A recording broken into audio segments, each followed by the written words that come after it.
Welcome to the flight.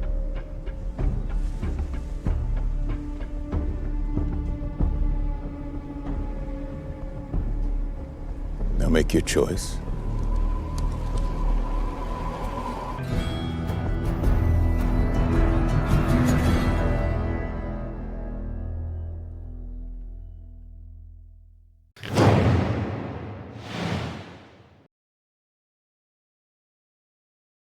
Hello and welcome to The Last of Us Spoilercast for The Last of Us Season 2 Episode 4, which aptly titled Day 1, as players of the game will have incredible significance. But before we go into that and discussing all things about it, we are going to start off, as always, with a big old spoiler warning. Anyone who has not watched Season 2 Episode 4 of The Last of Us, you may want to go away and do that before joining the conversation. Now, if you played the game, if you've not played the game, you don't have to worry about spoilers for the further than you've watched. If you have seen it just yet, but that will come in time. We'll give a separate warning for when we're about to face spoilers for the game, so you can go in having only watched on TV. Do not have to worry about that. But yes, that's where we're going. So today, we were due to be joined by Still Do again, who unfortunately couldn't make it, and Brooke should be joining us hopefully in about half an hour. Pop into the conversation, but we do have me and Steve again, Wildwood. So you essentially get two jaded Last of Us permadeath runners talking about how well the show held up against the game. Which, to be fair, I think if we start there, it as a representation of the TV station and tunnels in terms of the action and the tension, it was really well done, I think. Yeah, I absolutely agree. Obviously, there's a lot of day one that was missed out. All of downtown, the school, big hefty sections that were missed out. But do you know, I found myself realizing that how combat orientated large parts of the game were, because although it was only an hour long episode, they hit all the relevant story points that they needed to hit. I was quite worried about the idea of like a whole day being packed into 1 hour, but no, they pulled it off really, really well. And those areas that they did show us, Capitol Hill, the tunnels, TV station, it was absolutely brilliant to watch. And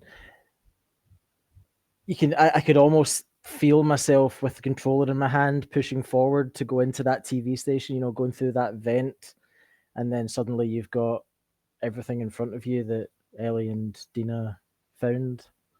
It was you could feel yourself playing it as you were watching it. It was really cool. Yeah, I think that's one of the things.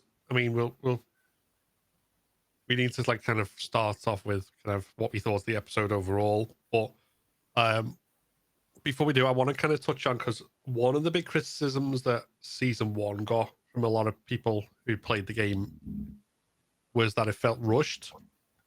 And I think I've seen some people say the same about this episode as well, in terms of like how it rushed. But the more I think about it, I mean, I think season 2 is answering kind of the biggest like legitimate criticisms in terms of it having more action, having more infected.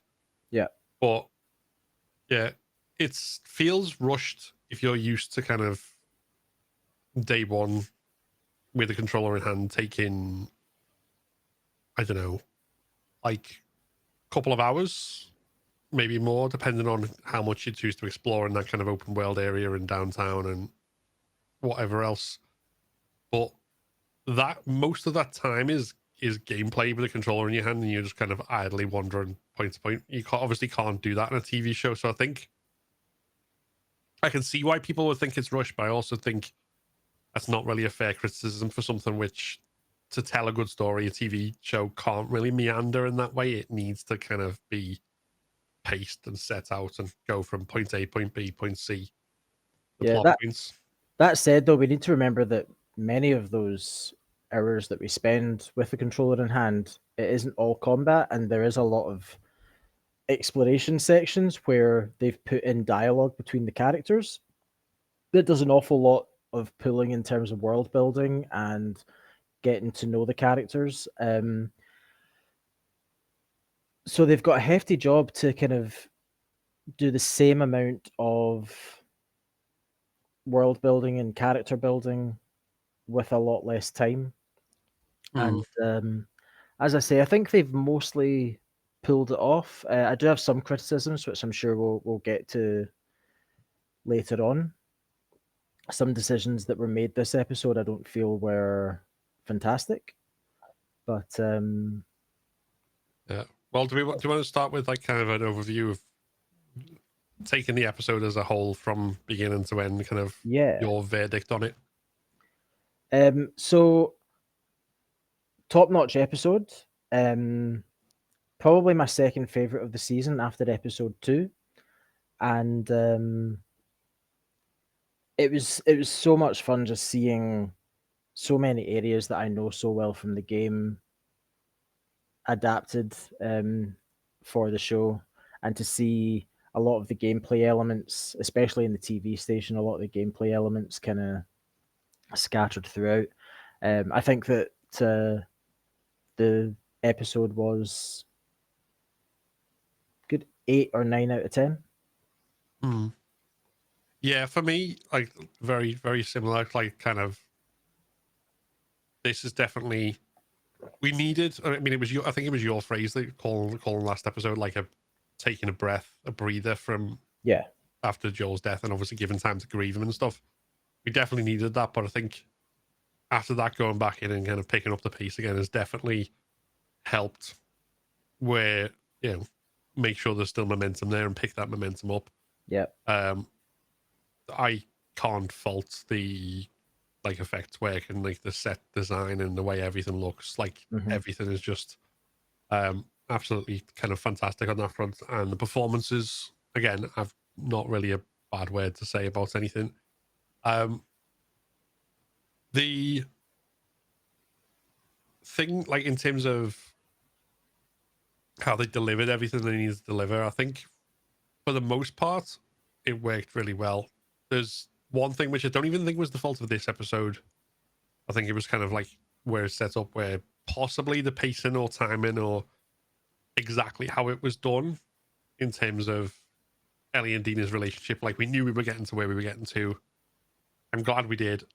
I'm not one of the people who's disappointed with kind of Ellie's reaction. Like I think having this Ellie be more happy with Dina being pregnant kind of fits with everything they've set up.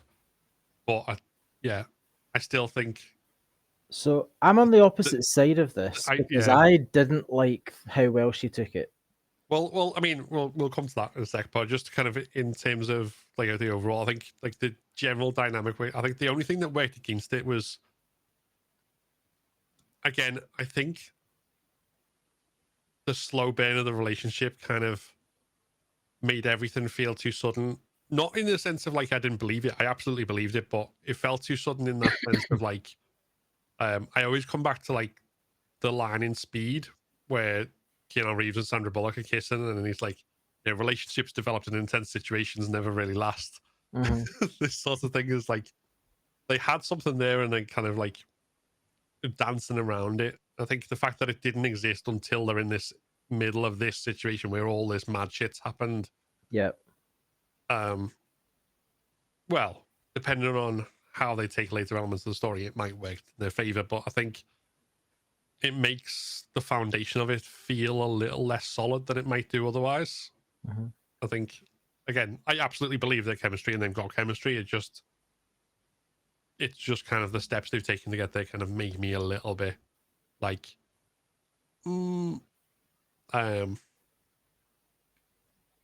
but not in like a huge way. It's a nitpick more than anything else. But yeah, overall, I'd say probably in the 9 out of 10 region. It's definitely up there. It was a great episode.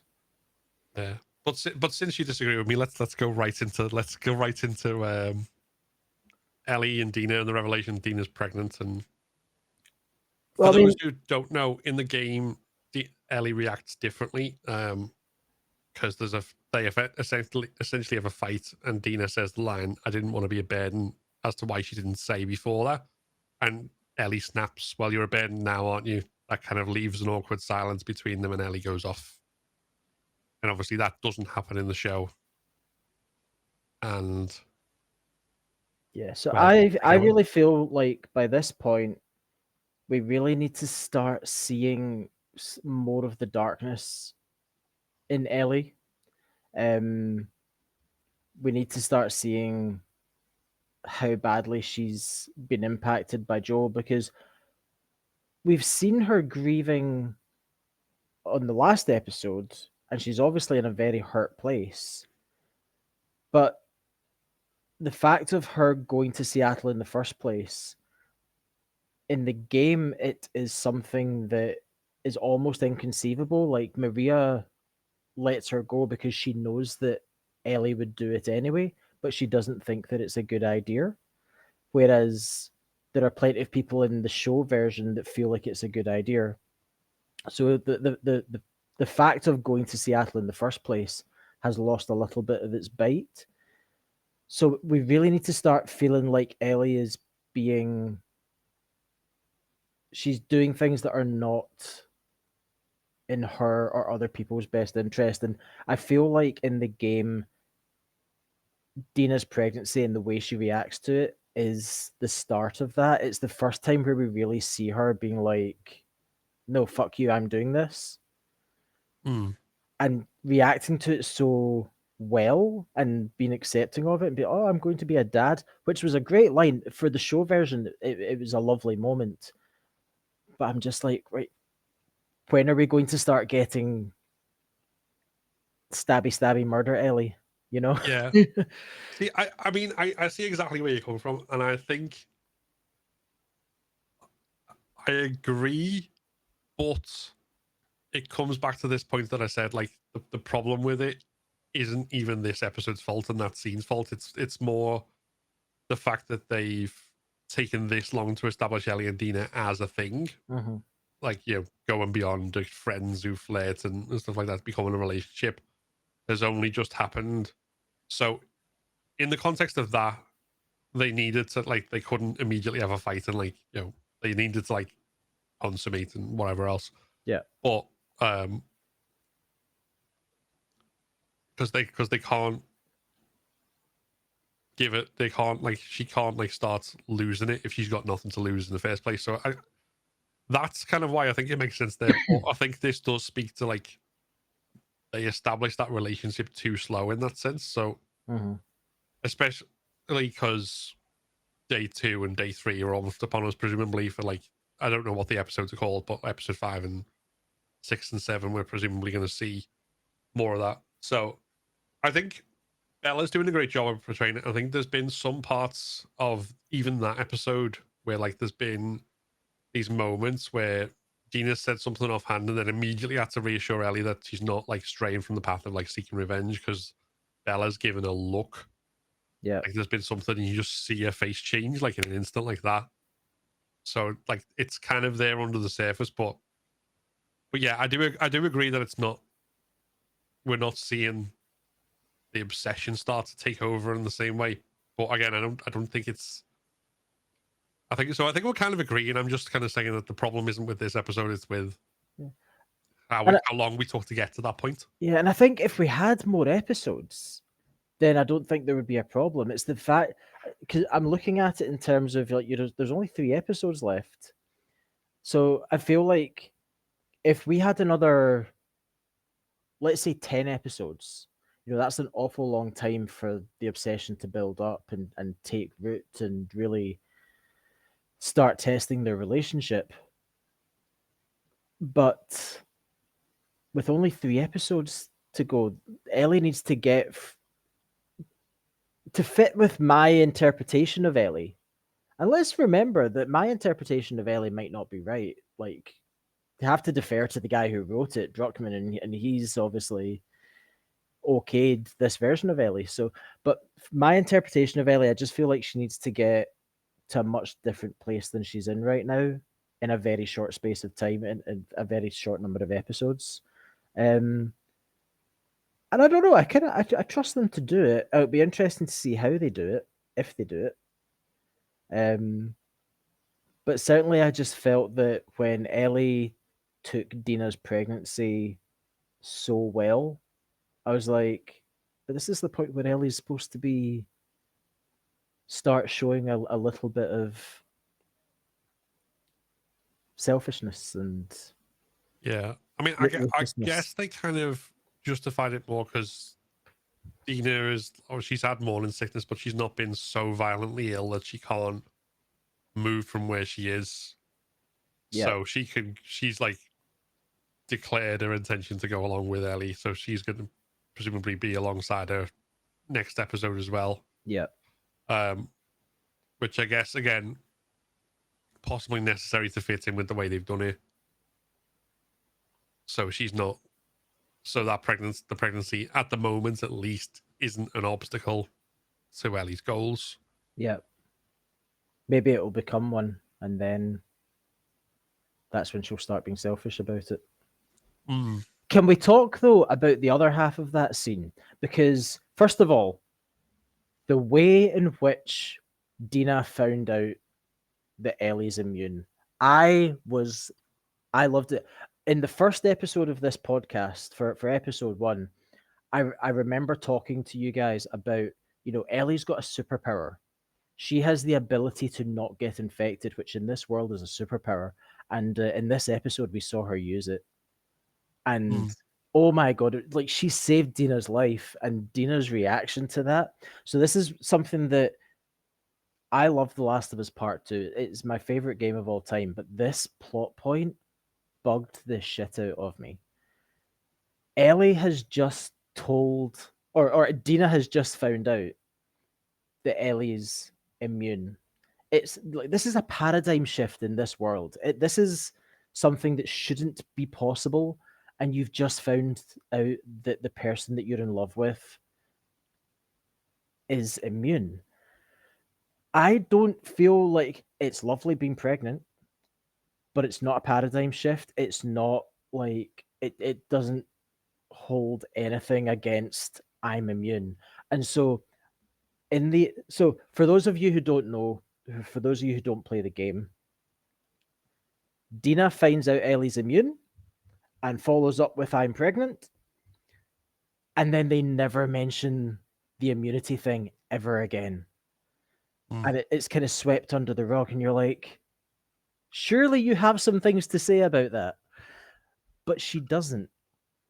And it's never brought up again. Presumably Dina, from now on she knows about it, but she never questions her about it. At least not that we see. I'm sure she's asked lots of questions at the farmhouse in the gap. But the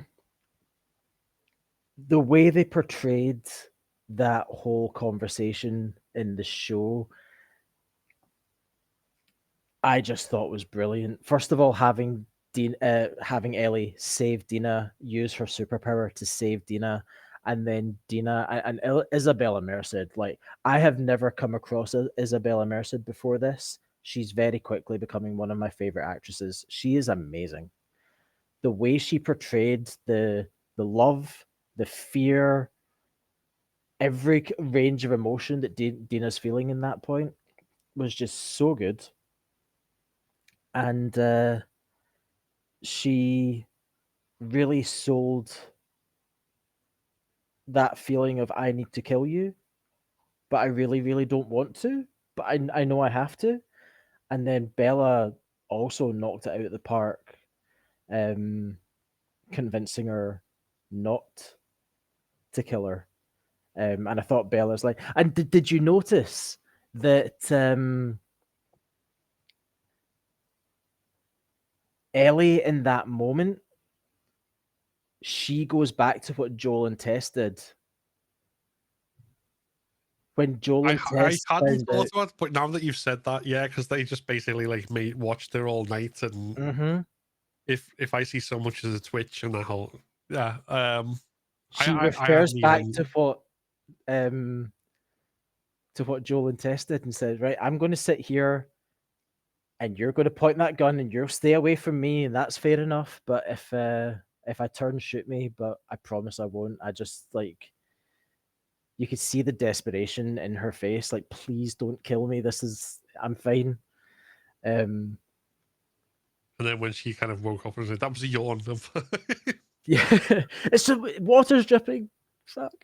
Um, Oh yeah, it was it. Yeah, that's how that should have been portrayed in the game. That's how it should have gone in the game. I feel like it was such a weird thing where I'm immune, I'm pregnant. Okay.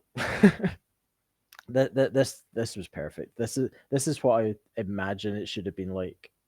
I really enjoyed it. yeah. I mean, I guess it's harder to do that if like you have that blowout argument and she calls her a bed, and instead of like she declares she's pregnant and they immediately go, right, let's shag. Yeah. I But no, I mean, I'm making light of that. I get why that happened, but it's just the difference between those two reactions essentially is quite funny. yeah. But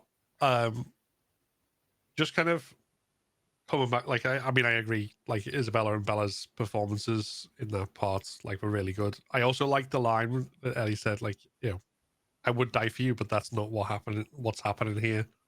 Like, I Mhm. just really like that line. She's like, if I wasn't immune, I would have done the same thing.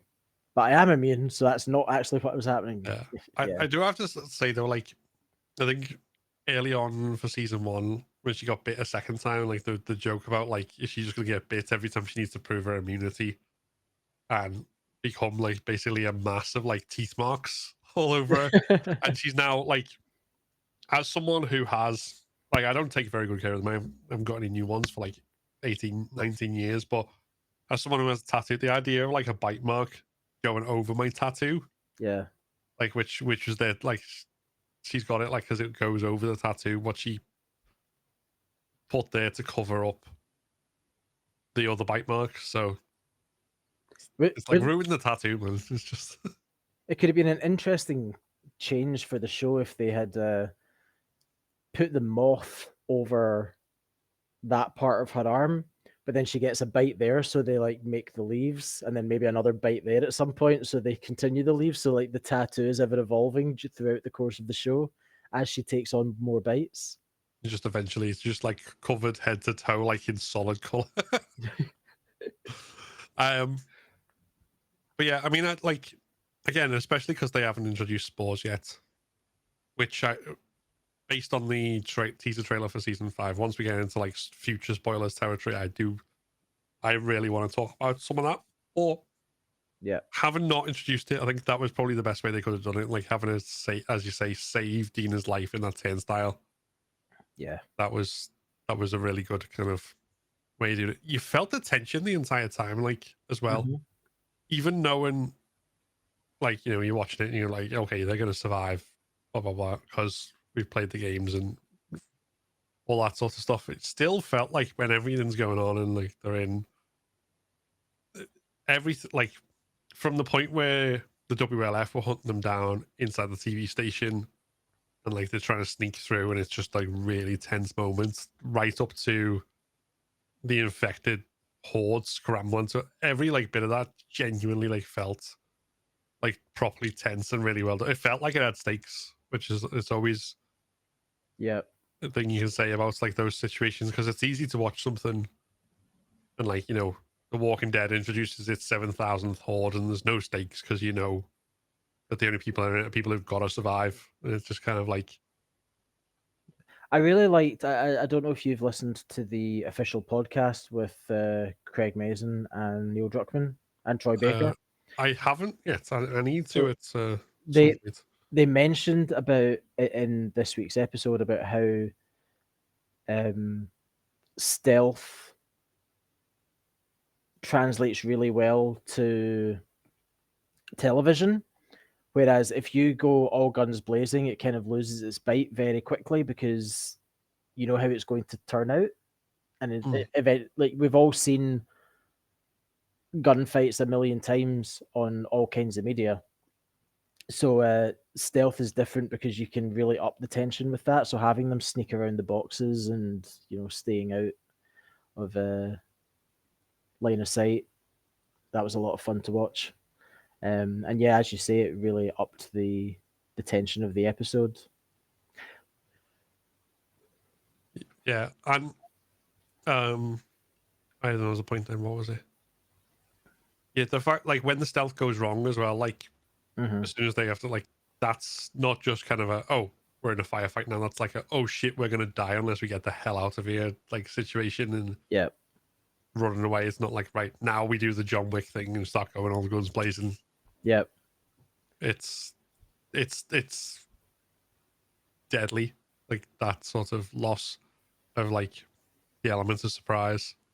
I enjoyed as well the one kill that Ellie made in the TV station, where it was a very game like stab to the neck with her switchblade. Yeah. Can I finishing the guy. just say though, and I saw a TikTok from someone else who plays the game on Grounded, making a similar point in a really funny way. But if you're in the tunnels, especially if you're on Grounded, and especially if you're on permadeath, and everything goes a bit wrong, if we could rely on Dina the way to hit those headshots the way she does in the show, it would be a whole different matter. Yeah, I mean, these guys at HBO, they clearly have their settings set to very light. But yeah, I saw that. It was just like, that's not realistic. Surely she should have pushed Ellie out of cover instead. And Yeah, if that was realistic, what should have happened is that Ellie and Dina should have been hiding behind that door with the guy in front of them, and then Dina should have like gone to move and like pushed Ellie out accidentally, and that's would have made a noise, and that's when the guy turns. That's what would have been realistic. But yeah, Dina helping, Dina getting a headshot, that doesn't happen ever. It happens occasionally. But yeah, what do you think? Like, what's your impression so far? Because we saw the WLF in the TV station, in the aftermath of the Seraphites doing the hanging. Yeah. And we saw Isaac early on in the flashback. What are you thinking of, like, what we've seen of the WLF so far and how they've been portrayed in the show? So winding back to the first time we see them properly, when in the last episode, that kind of juxtaposition between Ellie and Abby, not Ellie and Abby, Ellie and Dina think that the WLF is basically Abby and her pals and maybe a few others, and then seeing that no, they're this like big militarized group. That felt very ominous, seeing them at the end of the last episode marching through Seattle. To go back to the start of this episode, our first introduction to Isaac, I mean, most of this episode, I'm just going to absolutely gush about different actors because Isaac was played phenomenally as well by Jeffrey Wright. The absolute, I don't even know what his face was doing. See that point where he turned around, went back to the truck, and just threw a couple of grenades in? And go back and watch it, because the look on his face is just like, he's almost got the same look of complete just blankness that Joel has when he kills everyone in the Firefly Hospital. It's that same look of like, fuck it, I'm like, he's almost not there as he's doing it. It gave me definite Joel vibes, which I hadn't really, until I was saying that sentence, I had never really likened Isaac to Joel. But yeah, the two people who are very ruthless to, like, when it comes to achieving their goals, getting what they want. Yeah, it was a very similar look that he had. So I think that was a great introduction to Isaac. Seeing the WLF in the TV station and seeing them chase, like, we've really got we're getting an idea that there's a lot of these guys and they're well armed, and there's a bit of exposition obviously where Isaac is talking to that Scar, and he is saying to Seraphite, and he's saying to the Seraphite, we've got this, we've got what is it, automatic weapons, we've got a hospital. He's telling the Scar that, but he's also telling us that. That was a really good bit of exposition, and expertly put in there without feeling like exposition. Like, he's doing it to intimidate this guy, but it made it feel very real. It's like, no, these guys are armed and ready for quite the fight. Yeah. I And like that they showed the radicalization as well. Like, I mean, Jeffrey Wright picks that one, like, green soldier out of the van and saves his life, and he's kind of standing there terrified and everything else. And then next thing we see him standing guard outside is the same guy, yeah, stony faced, glad that the Seraphite's being tortured, and, you know, basically like rejoicing in like the violence of it all, and like just how like vicious it is. This, you know, this is the right thing. Like, the radical, like, we've been introduced to the Seraphites briefly. We know that they're a religious group. They've been called a cult. yeah, But the only ones we've actually seen kind of that radicalized cult behavior from so far, at least, are the WLF. Even when we've seen like this the bodies strung up, and obviously you get the picture that there's like both sides of this war are really bloody, but they're still kind of making a clear point of no matter what, you know, there's no good guys in this. yeah. Like, what was that guy's line about? I don't care if it's women, if it's kids, if it's a goddamn baby. And it's like, yeah, that sounds about right. I think I've seen enough of both sides to get the point that it's a turf war and they are equal. And this is another thing that scene did really well, where Isaac basically said, "Yeah, you did this because we did that, and we did that because you did that." Blah blah blah. I'm not playing your game, Scar. It was another way of just kind of showing how this has been going back and forward, and it really feels like, not to get political, but this was written politically. It feels like the whole Israel Palestine thing, you know, tit for tat, Yeah. constantly, and that's the way that conflict was written originally when Druckmann envisioned it. Yeah, well, I believe.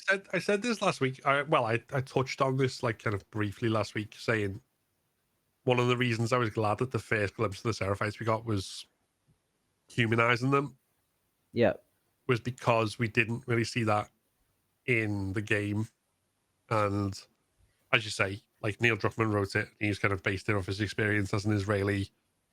The WLF are basically stand-ins for the IDF, yeah, and, you know, the Seraphites standing for Palestine. But obviously, when you think about that too far, like, the stand-ins for Palestine are like a religious culture. We never see any redeeming qualities of whatsoever. yeah. I don't think it's something that it's needs like, looked into too much. yeah. But So the I think, parallels are there. yeah, I think doing it on TV where it's not kind of as clear, like they show the humanizing side of like Seraphites as well, I think definitely is an improvement on how that conflict is portrayed. Yeah, I don't think it's going to go much further than that. I think it's still going to be one of those like kind of both sides are equally bad type things, but it feels more like that's a genuine both sides thing now, like that, rather than kind of, both sides, but we'll only show you one as pure evil and the other one is not, kind of thing. Yeah, it's hard, I think, to talk about this section of the program at this point, just because it's very easy to get into spoilers for later on. So, but definitely once we are at the stage tonight of going right into game spoilers and what's to come up, I think we should definitely revisit this because there's other points to make about where things could go and the way things are being portrayed. Yeah, definitely. I also want to talk about like where I think things are going to go, because I think my expectations of where this season will end and how it'll be framed were probably wrong as well, based on what we've seen so far. Yeah. But before we do, just sort of think, wait.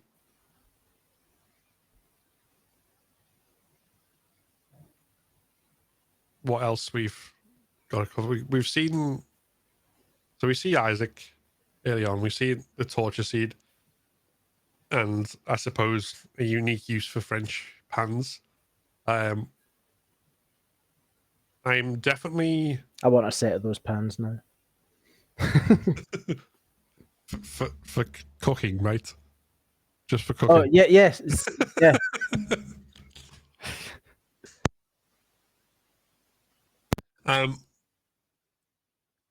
But yeah, I think the fact that we're seeing more of kind of Isaac in there, although we still haven't seen anything of Abby, and it's not clear that we necessarily will, is an interesting choice. But yeah, again, I don't want to stray too far into that yet. Oh,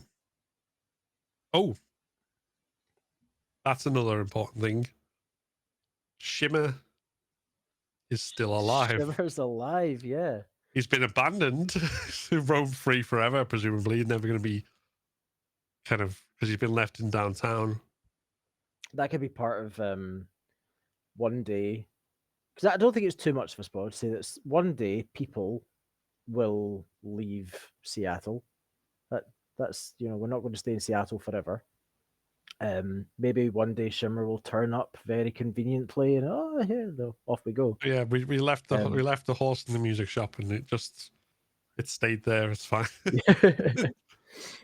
Yeah. So, for those of you who haven't played the game, there's a section where Shimmer effectively gets blown up by the WLF, and survives the blast, but then gets shot in the head by another member of the WLF. And I remember watching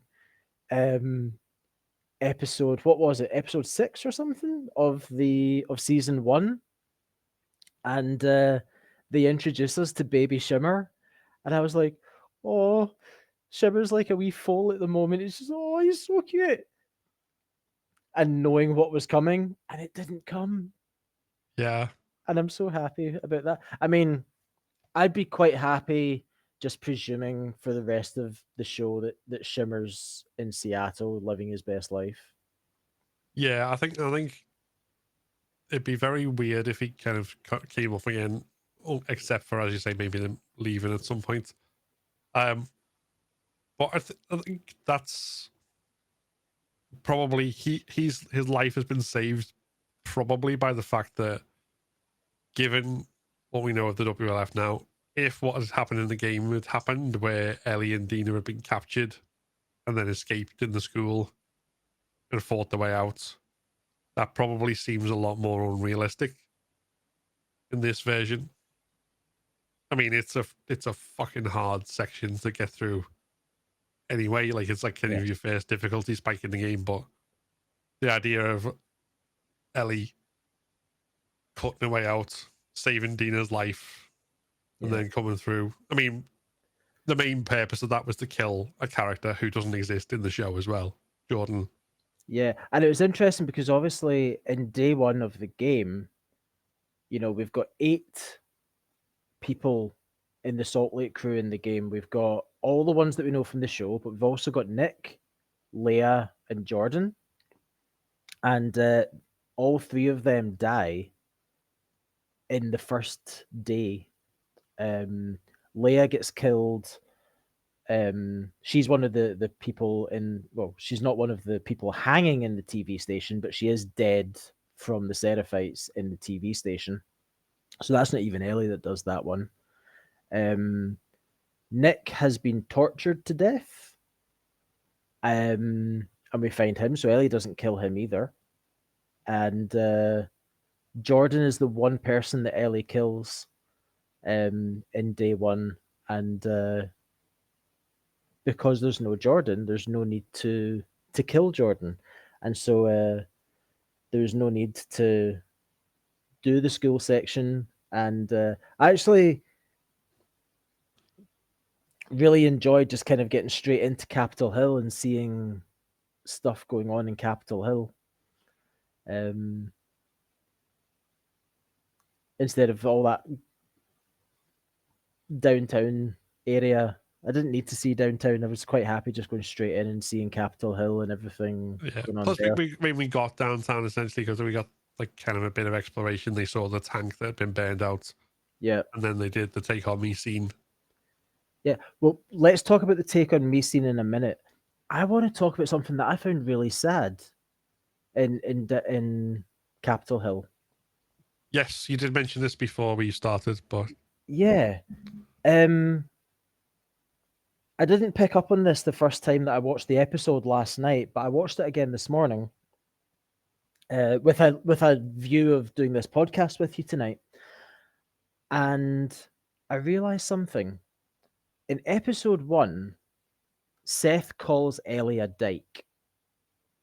And Ellie knows exactly what that means. That language of hate has endured over the years. And then Ellie sees a pride and all the rainbows and the word pride, and she has no idea that the language of celebration and of acceptance that's been lost since the outbreak. And I thought that was really, really sad that she knows what dyke means, she doesn't know what pride means. Yeah, that kind of affected me. And I don't identify as LGBT, anything like that. But I've got friends who do, and it just kind of, so a lot of the things that affect the LGBT community kind of indirectly affect me, and I feel for them when things happen. And that really got to me, the fact that the language of love and acceptance is gone. And Dina doesn't know either, so Dina can't say, oh, that's this thing. Yeah. It's just gone. That kind of plays into something else that was there as well. When Dina's talking about kind of her position, like in her hair history and stuff, and she, like, I saw quite a lot of criticism from people for about last week's episode. We talked about it a fair bit on the podcast as well, about the choice of words that we used, and the fact that, like, Dina kind of says to Ellie, you know, you're gay, I'm not, I'm just curious. And, like, obviously in the modern context, like, it felt like kind of, even if we knew that we were going to get where we did this episode, and we said that when we talked about it last week, so it still felt kind of like unnecessary to a degree, because it's putting in, like, I don't know what the right phrase is, but it's like kind of reducing, I suppose, like the way like Dina's bisexuality is presented versus the way it's presented in the game. But obviously the counterpoint to that is the world ended in 2003, not 2013 in the show.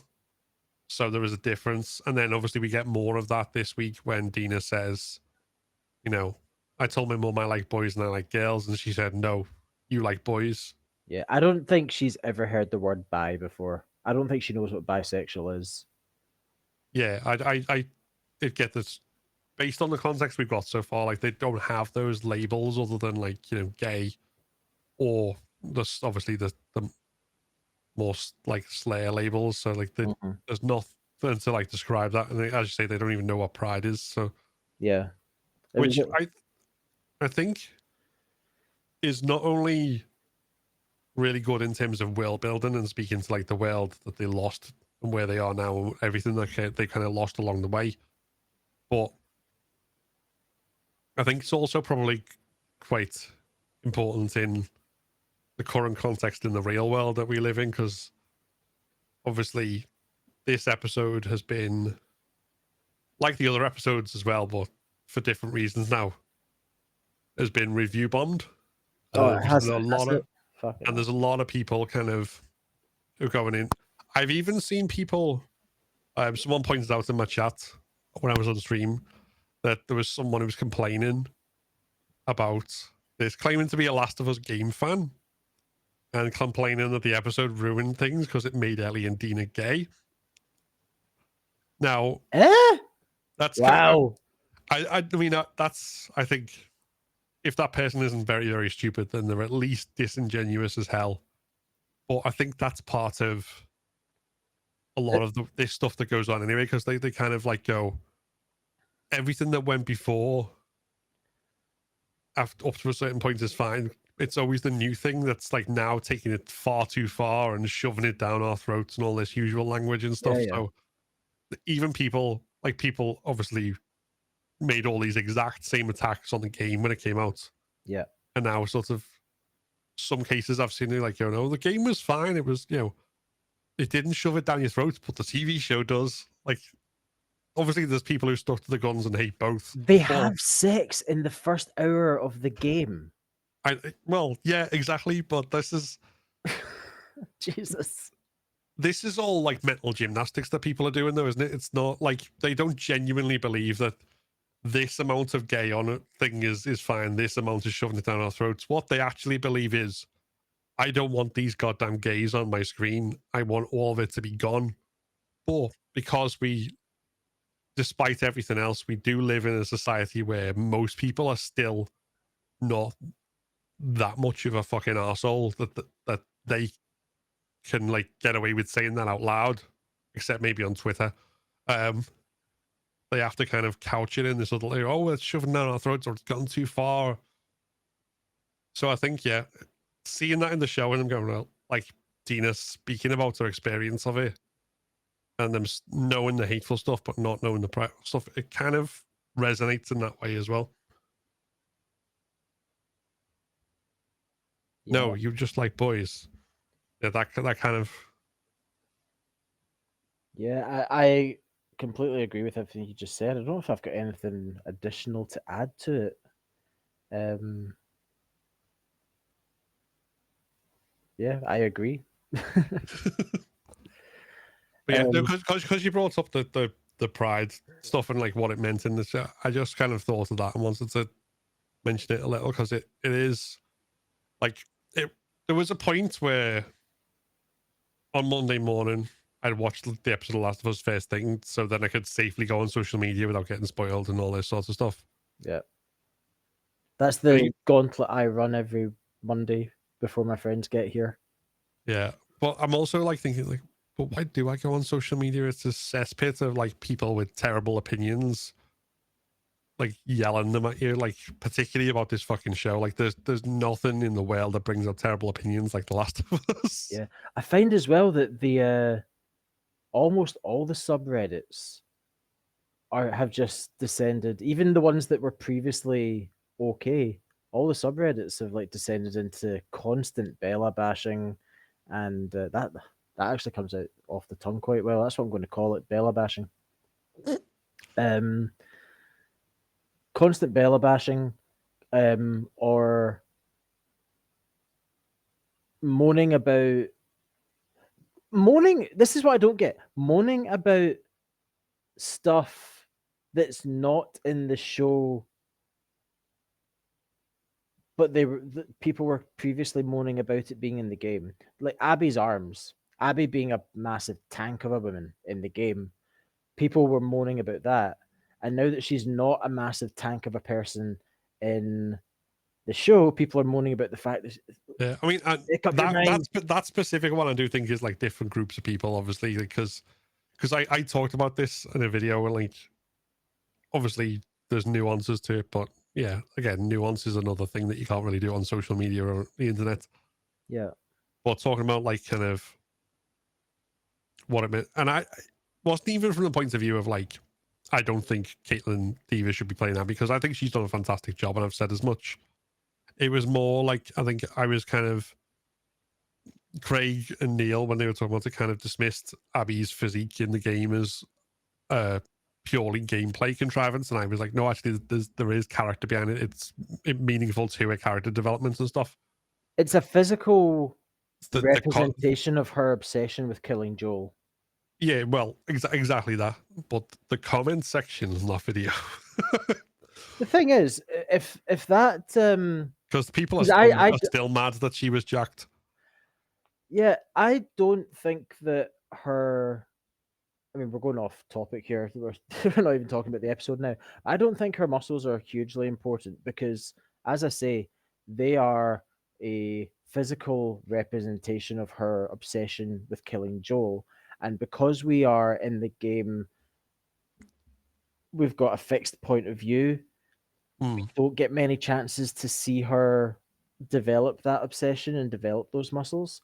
Whereas in the show, we're going to spend a lot more time being able to, with other people, maybe talking about Abby. You know, we could cut to Owen and Mel talking about Abby behind her back. And yeah, well, I'm trying very hard to not go into spoilery territory, but yeah, no, I see what you're driving at, and like I say, I think it can be done well, but I did have that conversation about it, and it or talking about it and talking about the different meanings of it in the story, why it's not necessary for the show, like, although they could have done it but they didn't. I think they'd probably still do it well, but yeah, that kind of was underlining my point of, you go into the comment section of that video and it's a nightmare of like every little bit of nuance is lost forever.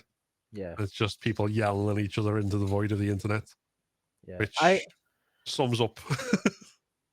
I found a certain amount of peace when I deleted Twitter, when I stopped posting often on Facebook, and when I just kind of started ignoring people. Like, if I saw someone disagree, there's been so many times I've written a comment on Reddit and then realized, like, why am I writing this, and deleted it.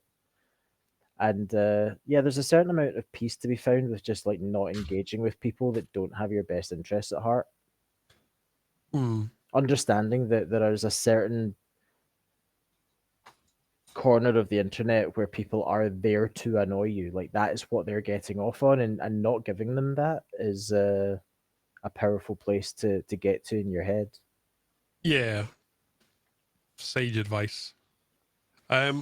I think it's particularly pertinent to this fandom because there are so many people just ready to have a go at the show, have a go at the I was in a stream earlier. My friend was streaming, and I don't know if I won't say her name just in case she doesn't want me to, but her and somebody else started going on at the show, and I was like, I could sit there and argue with you for hours about why the show is great, but it's not. We're just going to be shouting at each other. So I just kind of stepped back from it and just like, you guys feel how you feel, I feel how I feel. Like, who cares? Yeah. Live and let live, you know? It's much more interesting, I think, to have a conversation about things from a point of view of, you know, what do we think this means? What do we think about like how it was done and stuff like that, where it's like more of a conversation rather than an argument. It's not like constantly looking for a gotcha moments as well. It's not like, I caught you out, your opinion's wrong. It's more just like bouncing ideas around and absolutely seeing what sticks. To which end, we should probably get back to the episode. Yes, we went off quite a lot. I mean, it was a interesting tangent. It was, I think, kind of informed by what we'll be talking about for the episode. But yeah, before we move into kind of the future, is there anything kind of else, while it's safe for people who don't want to be spoiled about the rest of the series? See, it's funny because we kind of started at the end talking about stuff that happened at the end of the episode and then worked back, and we eventually got to Capitol Hill and Pride. I think I've talked about everything that I want to talk about. Yeah. So I'll eat those words in a minute. that's fine. We always try and like delineate this as perfectly as we can, and it never quite comes off. There's always like weird overlap, but I am going to put it now. So anyone who's watching this, who has watched up to episode 4, but has not played the game and doesn't want to be spoiled about things that may come in the future, this is your spoiler warning now. We're going to talk about the game. We're going to talk about the preview for episode 5 and start theorizing about what might come. So if you want to go in completely blind, this might be the time to leave.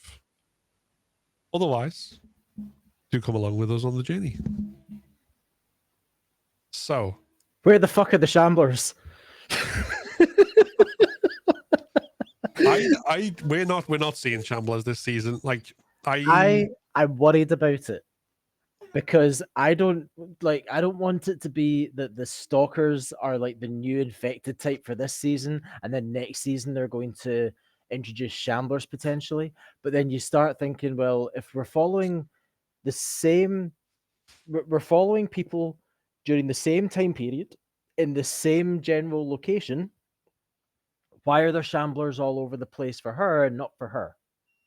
Yeah, I think given that there's two reasons I don't think we'll get Shamblers. One is that they've introduced stalkers as effectively a new form of infected to kind of show the evolution of the infected, and they're doing the same with spores. It seems based on the episode 5 preview. So I think adding Shamblers in as well will probably be too many new evolutions. Yeah. So that's one reason I don't think that we'll see it. The other reason I don't think we'll see it is because we saw clickers and bloaters in the preview trailers for season 1, so we knew we were getting them. We saw stalkers in the preview trailers. We saw spores in the preview trailers. We've not seen any Shamblers in any trailers anywhere. Do you think we'll get them next season? Do you think they exist in this version of Seattle? I don't think. I mean, unless they do like something like they introduce them only in Santa Barbara or something like that, maybe. But I think the only thing we'll be introduced to next season, Rat King, is the Rat King. Yeah. Which, did you see like what Ellie's point of view of Ground Zero looked like in the preview trailer? No. They've got for episode 5. Yeah. Because it's Ground Zero, the hospital, obviously. Like, so Ellie's point of view of it, where she sees the spores coming out of the guy's mouth. Oh yeah, I saw that. And there's like the whole like empty floor and like mushrooms. They clearly like. I'm very excited to see kind of what goes on in there, particularly if that's where the torture of Nora happens. Yeah, So you talked earlier about how you think that what you thought the season was going to end at a specific point, and now you're questioning that. The way I think it's going to go is we're going to have next episode day 2, and then a flashback episode, and then the last episode being day 3 and culminating with Owen and Mel and Alice. That's kind of the way and then basically that episode ending exactly potentially how Ellie % ends in the game. Yeah, well, that's exactly what I think, because I was saying for the longest time, I was saying, because it's a TV show, I didn't think that structuring it the same way as the game would work. Have an entire character point of view switch to Abby from Ellie after we've not seen anything of Abby, and go over the same 3 days again. And even like as recently as a couple of episodes ago, I was still kind of like, well, maybe like we'll have that turning point of Nora and like Ellie's kind of like reached the lowest point of her descent because she's tortured someone and she's torn up about it. And then we see more of Abby's point of view in next season, but the time still moves forward. I was Yeah. still kind of fully on that, but like the more I've seen about it and like how far we progressed each episode, I'm like, no, they are doing the game structure. And I think they have to. And I did say I when I said I didn't think it'd work, I did say I'll stand corrected if I'm wrong, and here I am standing corrected. I think the way the changes they've made and the things they've shown us up front will probably help it work more. Yeah. Because Abby is not as much of a mystery. I mean, I still do think she talked a bit too much before she killed Joel, but I think, yeah, it works to like allow them to do the game structure. Yeah.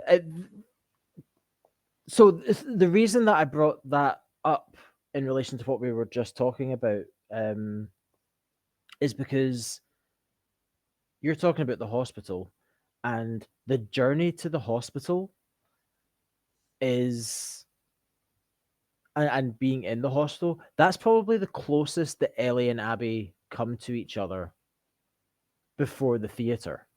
Yeah. And so if we're right, and next episode is going to be day 2, then this next episode is going to be the one that hopefully will have some kind of overlap. I really, really would love to see Abby and Lev and not know that it's them. Like, have it. I don't need it spelled out that it's Abby and Lev. I just need like 2 characters like hiding somewhere, and then next year we see things from that point of view. Do you know what I mean? Yeah. This is the episode where they can do that. In the game, there is, when you're playing as Ellie in day 2, you climb up, and it's just before you go into Stalker offices. And I know you know this. I'm talking to the viewers or the listeners. Just before you go into Stalker offices, you climb up, and Ellie gets a view of the hospital, and that view is looking over downtown. And there's also the sky bridge up to the right. And during Abbey Day 2, you're going over the sky bridge and you have a view of downtown. And my headcanon has always been that Abby is on the sky bridge looking over downtown at the exact same time as Ellie is climbing up to Stalker offices looking over downtown. I feel like they're both there looking over downtown at the same time. And then obviously Abby just gets there slightly quicker. And I always imagine that basically Abby leaves and Ellie arrives like within minutes of each other.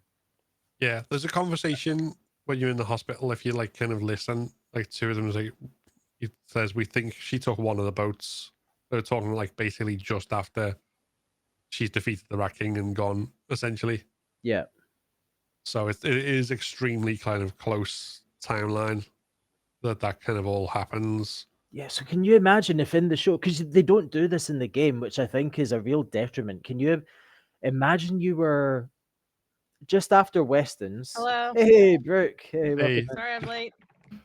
It's all Traffic. good. It's all good. We've kind of gone on to talking about spoilers past episode 4, but I think we can go back as well, because we did say like we never managed to get this like neat each episode. We always kind of go back and forth between sections. So, but how are you doing? How did you feel about episode 4? I actually really liked this episode, and I feel like the problems I had with last week were mostly fixed in this week's episode. So I'm feeling much better, and I really liked it. Yeah, we were kind of talking about that before, actually, because like Steve brought up the point about them knowing exactly what Seth meant when he called them both, like said, like whatever the phrase, the version of it in the show, like we're fucking dykes or whatever.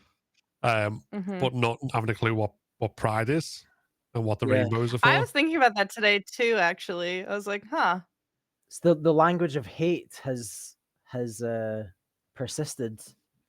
Yeah. In the 25 years of the apocalypse, and the language of celebration and acceptance and love has been lost.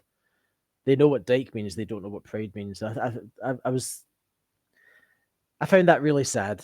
I found that really Yeah. I feel like they've been kind of gutting. sheltered in some ways from some things, but not others, which is it is sad. Yeah. Yeah. And I think the other thing we talked at length about in relation to that was Ellie and Dina's relationship being where it is, and kind of show Ellie and game Ellie's reactions being different to Dina's pregnancy. Mm-hmm. So I mean, I don't know if you got thoughts on that point. I actually don't mind the change. I really liked how they, and I think we've talked about this before, they actually took the time to like sit with Ellie's immunity being a thing, because I feel like the game, it was just kind of like, I'm immune. Well, I'm pregnant. Let's not talk about that ever again. Yeah. So the way that they were able to incorporate like their relationship, like Dina was basically like, I thought you were gone. Like that's why she decided to like, tell her secret and also express her feelings. I like how that was all included. And I understand in the game why Ellie was like not happy about Dina's hiding the pregnancy from her, but I do like happy for Dina Ellie. Like the oh, I'm gonna be a dad line just like killed me. I thought it was so funny. That felt very much in the game. There's that line where she's like, "I'm pregnant. Don't Yeah. worry, it's not yours." That kind of wee jokey bit. Yes. I felt that Yes. was the "I'm going to be a dad" line was kind of this show's version of that. Yeah. But I Yeah. was saying I didn't really like the change because I feel like Ellie needs to start getting dark.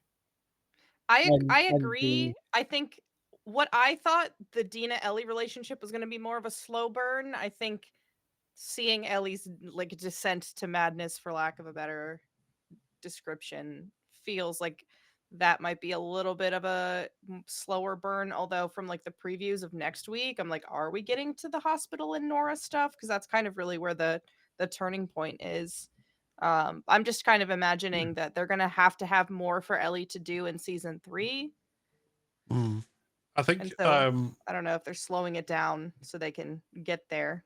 no, I yeah, think they season 3 is also going had to be to 100%. they also had to like, because they had to establish Ellie and Dina's relationship being where it is, because it's slower than it was in the game. They couldn't immediately go, like, we're in a relationship now, immediately have our first fights and break, because I'm like Yeah, seeing you as an obstacle to my vengeance. It kind of, the pacing that they've set for themselves wouldn't work with that tone that's in the game. right. And this version of Dina seems like she's more in on Ellie's revenge, at least right now, because at the end of the episode, she was like, "No, I'm going with you." Like, which her staying behind in the game is more of like a gameplay choice, so that you're not always with someone that can help you. So I guess that's like why I think I can understand the choices that they made and why we got here, and then it doesn't bother me that much. Mm. Um, I don't think I'll lose sleep over it. And Hmm. my main issue with it is just, Ellie's at this place emotionally, and she needs to be down here somewhere by 3 episodes time. I think if we had Yeah, more episodes, I wouldn't be so worried about it. But like, she's going to have to turn quick to get to that. And I think Nora is going to be a good point for her to really turn yeah. hmm Well, I mean, and go really dark. But that's essentially what we were just talking about then. It's like, have you seen the preview for episode 5 yet? yeah, I have. It's talking about like kind of everything that we're going to see in that. Obviously, they're going to introduce spores.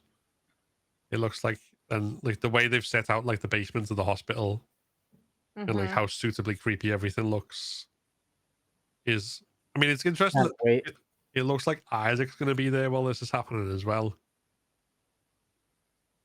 Yeah, I don't know where they're I the was sa- direction they're going with it. I was saying earlier about how day 2 is like the closest Ellie and Abby come before the Yeah. theater, Mm-hmm. and so it'll be. I felt like it was a missed opportunity in the game to have instances where you didn't know who it was, but maybe you saw a boat going away from the hospital. Like, you imagine turning up to the hospital as Ellie, and if you look off to the left, you don't have to, but if Mm-hmm. you do turn your camera and look to the left, there's a boat just going away in that direction. Yeah. That would be cool. And I was thinking, like, that was a missed opportunity in the game. In the show, you could have two characters hiding behind a bit of cover, and you don't know who it is. Like, you can't tell that it's Abby, but then Yeah. show it from the other perspective next season. There's Mm-hmm. there's a lot of chances now for them to do the whole overlap thing and show you the same thing from two different perspectives. Mm-hmm. Yeah, I wonder if we'll see, like, I fully don't expect to see any very large scary infected that we will get in eventually, but if it goes the same way as the game, We've Ellie done this. shows up just We've, after. we've done the spoiler warning. You can say Okay, that. okay. So Yeah. if I fully believe they need to take more. I think they're probably gonna have to take more time to like figure out how they're gonna do the Rat King. For that would be a complete surprise if it was like surprise it's in this season. I don't foresee that, but they're kind of, I think, just from the preview, like teasing it a little bit with like, oh, like there's not even rats down here, and then they show kind of Yeah. that clip of Ellie opening the door with like the electric Here's how I hospital would door. like them to do the Rat King episode, right? Because I think the Rat King deserves a bit of time. I want a flashback episode to the outbreak, and I want to follow maybe Oh, 5 or 6 people during the outbreak. You know, maybe we've got a mother with their kid. Maybe you've got like a fucking biker dude. Maybe you've got, I don't know, just 6 completely different people. But one of them's got like a gigantic belly, and he's obviously the center of the rack. Yeah, there we go. That's I was thinking the biker. When I said the biker, I'm thinking and follow them throughout yeah. the episode until the very end of the of that episode. Is the door getting shut, and then Uh-huh. and then cut to Abby at that door, and the door bursts open, and you can tell who they are. Maybe, you know, the one of the characters has a distinctive haircut that's kind of half still there, and the biker Yeah. guy's like maybe his leathers are still kind of hanging off an arm or something. I mean, that reminds me, in season 1, they kind of did that in episode 3, where Joel and Ellie walked by the like ditch that had all of the like skeletons, and then they Yeah, showed like the evacuation on like around outbreak time, and it was like the mother that had like the baby with the little like wrap that you saw like in the ditch later on. So yeah. I think it would be a missed opportunity if they didn't show how chaotic outbreak day was in that Mhm. hospital in Seattle. Yeah. Yeah. And as I say, like, do it through the point of view of these characters and have it very much like Sarah, where like we were with Sarah for one episode, Mm-hmm. but we felt for her. Yeah. Like, whatever they do, make us feel for these characters, see them get locked up so that by the end and the Rat King comes through the door, and then cut to black, cut to titles, and the next episode, Abby's running the fuck away. Mm, I Yeah. think that'd be a really, really good way to introduce them. I think on the line about it's like, oh yeah, there's not even rats down here though. Like I should say, like hmm although it obviously like kind of like, oh, rats in the hospital. Um, it also I think this is where the whole setup that they did with stalkers. yeah. This is what we're gonna get. I think like the stalker officers are basically gonna be moved to the hospital basements, possibly Yeah. during the chase with Nora, or when she's like trying to find Nora and they all come out. I don't know. I'm very excited to see what happens though. Do you think, given that they have introduced stalkers, do you think they'll go just that one step further and bring in wall stalkers? Oh my god, that would be. Can you imagine like Ellie's? I hate those bitches. That would be so scary. Oh, I love them. Yeah. They're so It's predictable. fun when you know where they all are, because then you just feel like a boss, Yeah. like shooting them in the head before you get there. Yeah. Because we did see like was it a clicker that was like thrown into the wall in season 1 or something like that. Yeah. So Well, Yeah. that's kind of the preview. It looks like where the spores are coming out of that one infected. It's like kind of grown into the structure. yeah. So having another one and then it just leaps out and like it all breaks apart. Even that one, maybe it breathes the spores and then coming at you. Mm-hmm. Great. Love it. There's some potential for some really good like horror moments though, definitely. I'm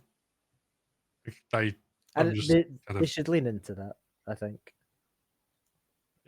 did on the trailer though. Did we also see, or am I imagining it? There was a bit where like there was a Seraphite holding a scythe or a sickle Mm-hmm. scraping it. So that's Yeah. also going to be in that episode. Well, that's Ye- basically, it looks like that's the car parking counter getting adapted, Yeah, Maybe. which is day 2. but I think that's that would make sense that would be Ellie's introduction to actually seeing the Seraphites, because that is how she's introduced to them in the game. yeah. They're going to be cramming an awful lot into this episode in that case. I don't Apparently, think it's the there's too shortest much. episode too, from what I heard of From the where, season. So I don't know. if they cut out Hillcrest, it's really just, stalker offices you could cut out. You could basically start heading into that battlefield and find yourself face to face with the Seraphites, get through them, and now you're in the hospital. You could do 20 minutes of Seraphites, 20 minutes or so of hospital stuff. Yeah, it makes sense And as well. It's because spell out all the main plot we've points. seen like the reason that Ellie knows where to go is because there's been an explosion. So like they're engaged in some sort of guerrilla warfare. Actually, Yeah. I made the Well, they know from comparison the talking to someone radio. on stream today about Vietnam because they were like going, "Oh, I don't understand how the Seraphites can get the better of the WLF when there's so many." There was like, "It's Vietnam, it's the Viet Cong. The Seraphites are basically going undercover, sneaky, then blow shit up." Mm-hmm. So Mm-hmm. I'm also wondering, like, is this also a fake out, and it's actually either Tommy or Jesse? Because that's kind of how it goes. There's some explosion. They're like, "Oh, lone male trespasser," and then it turns out to be Jesse. Because Well, I've seen, at least in the trailers, Jesse and Ellie are together at some point in a part of the trailer that we haven't seen in the show. So I'm assuming that Jesse makes his way to Seattle. yeah, it Does looked that also like mean that I think Tommy's there? Jesse and I Tommy don't know. both need to be there. Maybe Jesse in I'm this wondering if they episode. come together, because this version of Tommy feels a lot smarter, and I don't think he would just like go off if he if he didn't leave first and we just don't know about it yet, and he goes after Ellie. I feel like he would be smart enough not to go by himself No, and to bring Jesse with him. I think him and Jesse have gone together, maybe got split up. It could be Yeah. maybe the Seraphite section. For us playing the game, the Seraphite section is an introduction to them as enemies.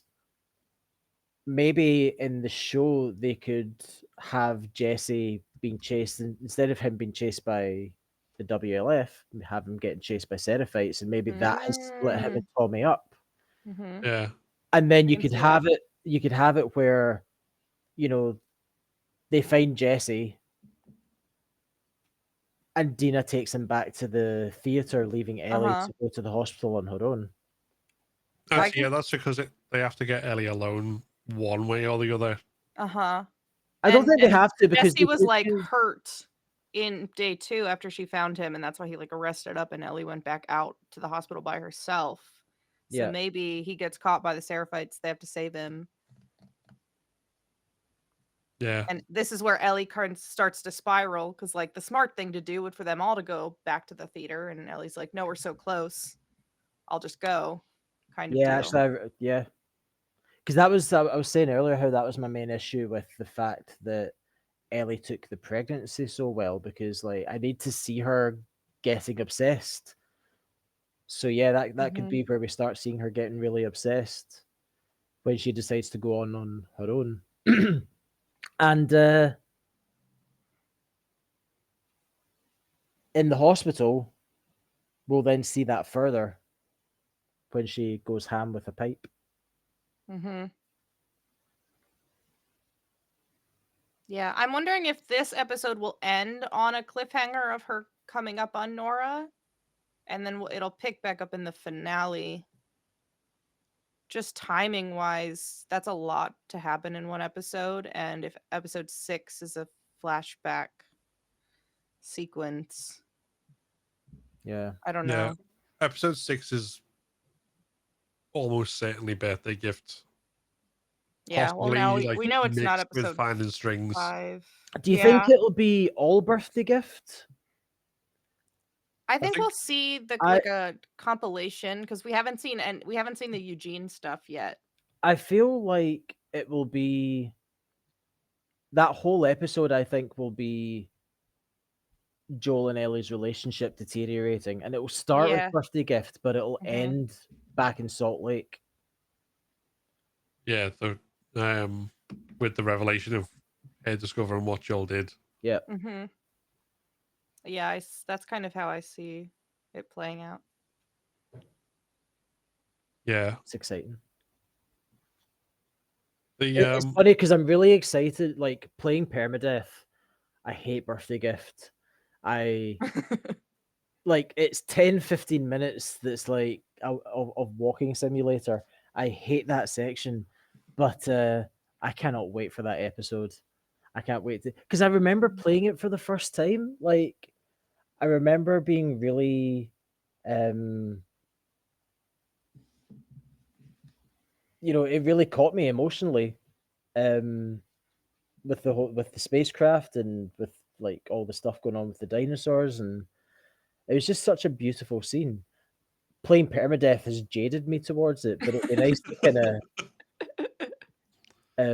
it'll be nice to see it and maybe feel good about it again, because it's a beautiful Hmm. section of the game. It's just really yeah. annoying. I I'm just got through tunnels. I don't need to. yeah, I'm kind of interested in like how they're gonna like juxtapose it, because in the game they do it kind of each part represents kind of, obviously it gives us more information about the relationship, but also kind of represents where Ellie's mindset's at, and like talking about Mm. as it goes on, because she's like kind of connected to Joel and remembering the Hmm. like the good times, and then like as things are getting more obsessive, she's remembering the kind of the fallout and the like where she's starting to distrust him and everything else. Yeah. Well, So it looks maybe the Nora stuff will be next week, and then the episode 6 will open with like Ellie coming back and like being just beat to a pulp, and Dina like taking care of her, and then her using that time to like reflect on yeah, so like their that is relationship. like her kind of like in this shock and the aftermath, like as the frame for remembering everything that's happened. Yeah, because that's when we get this, at least the Salt Lake flashback, I think, is after day 2. Yeah, uh, that's when like she's in the hospital. She finds the recorder with Mel's voice on. Yeah. So I can see them kind of putting it all together in one. I think with the obviously if they've got Jesse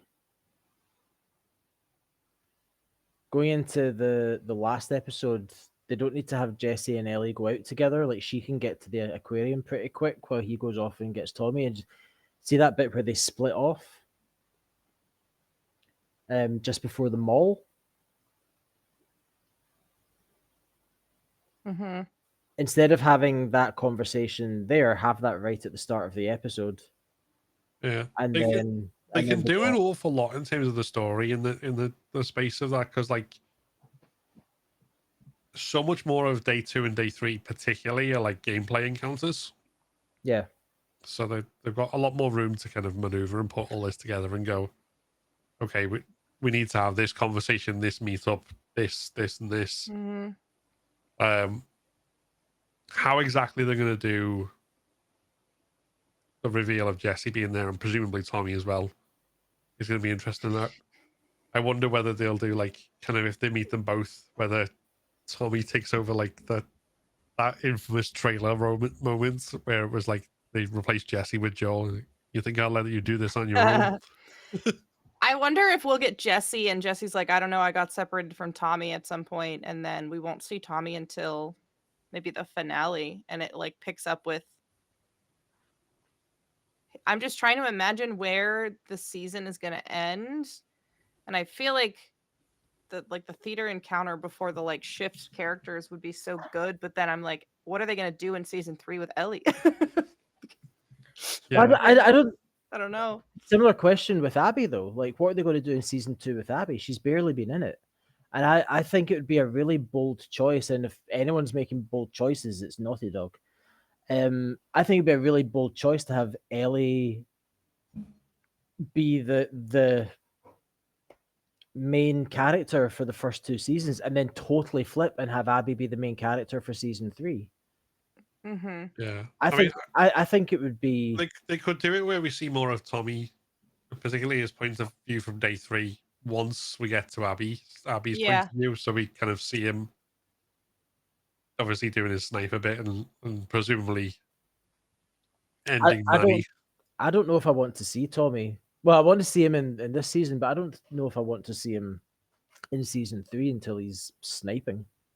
That's exactly what I mean. Is like we see him as like he's essentially the villain of that moment. Like if we've been spending all that time with Abby. I think like I would like to see kind of how we saw in the game Maria telling Ellie and Dina that Tommy left.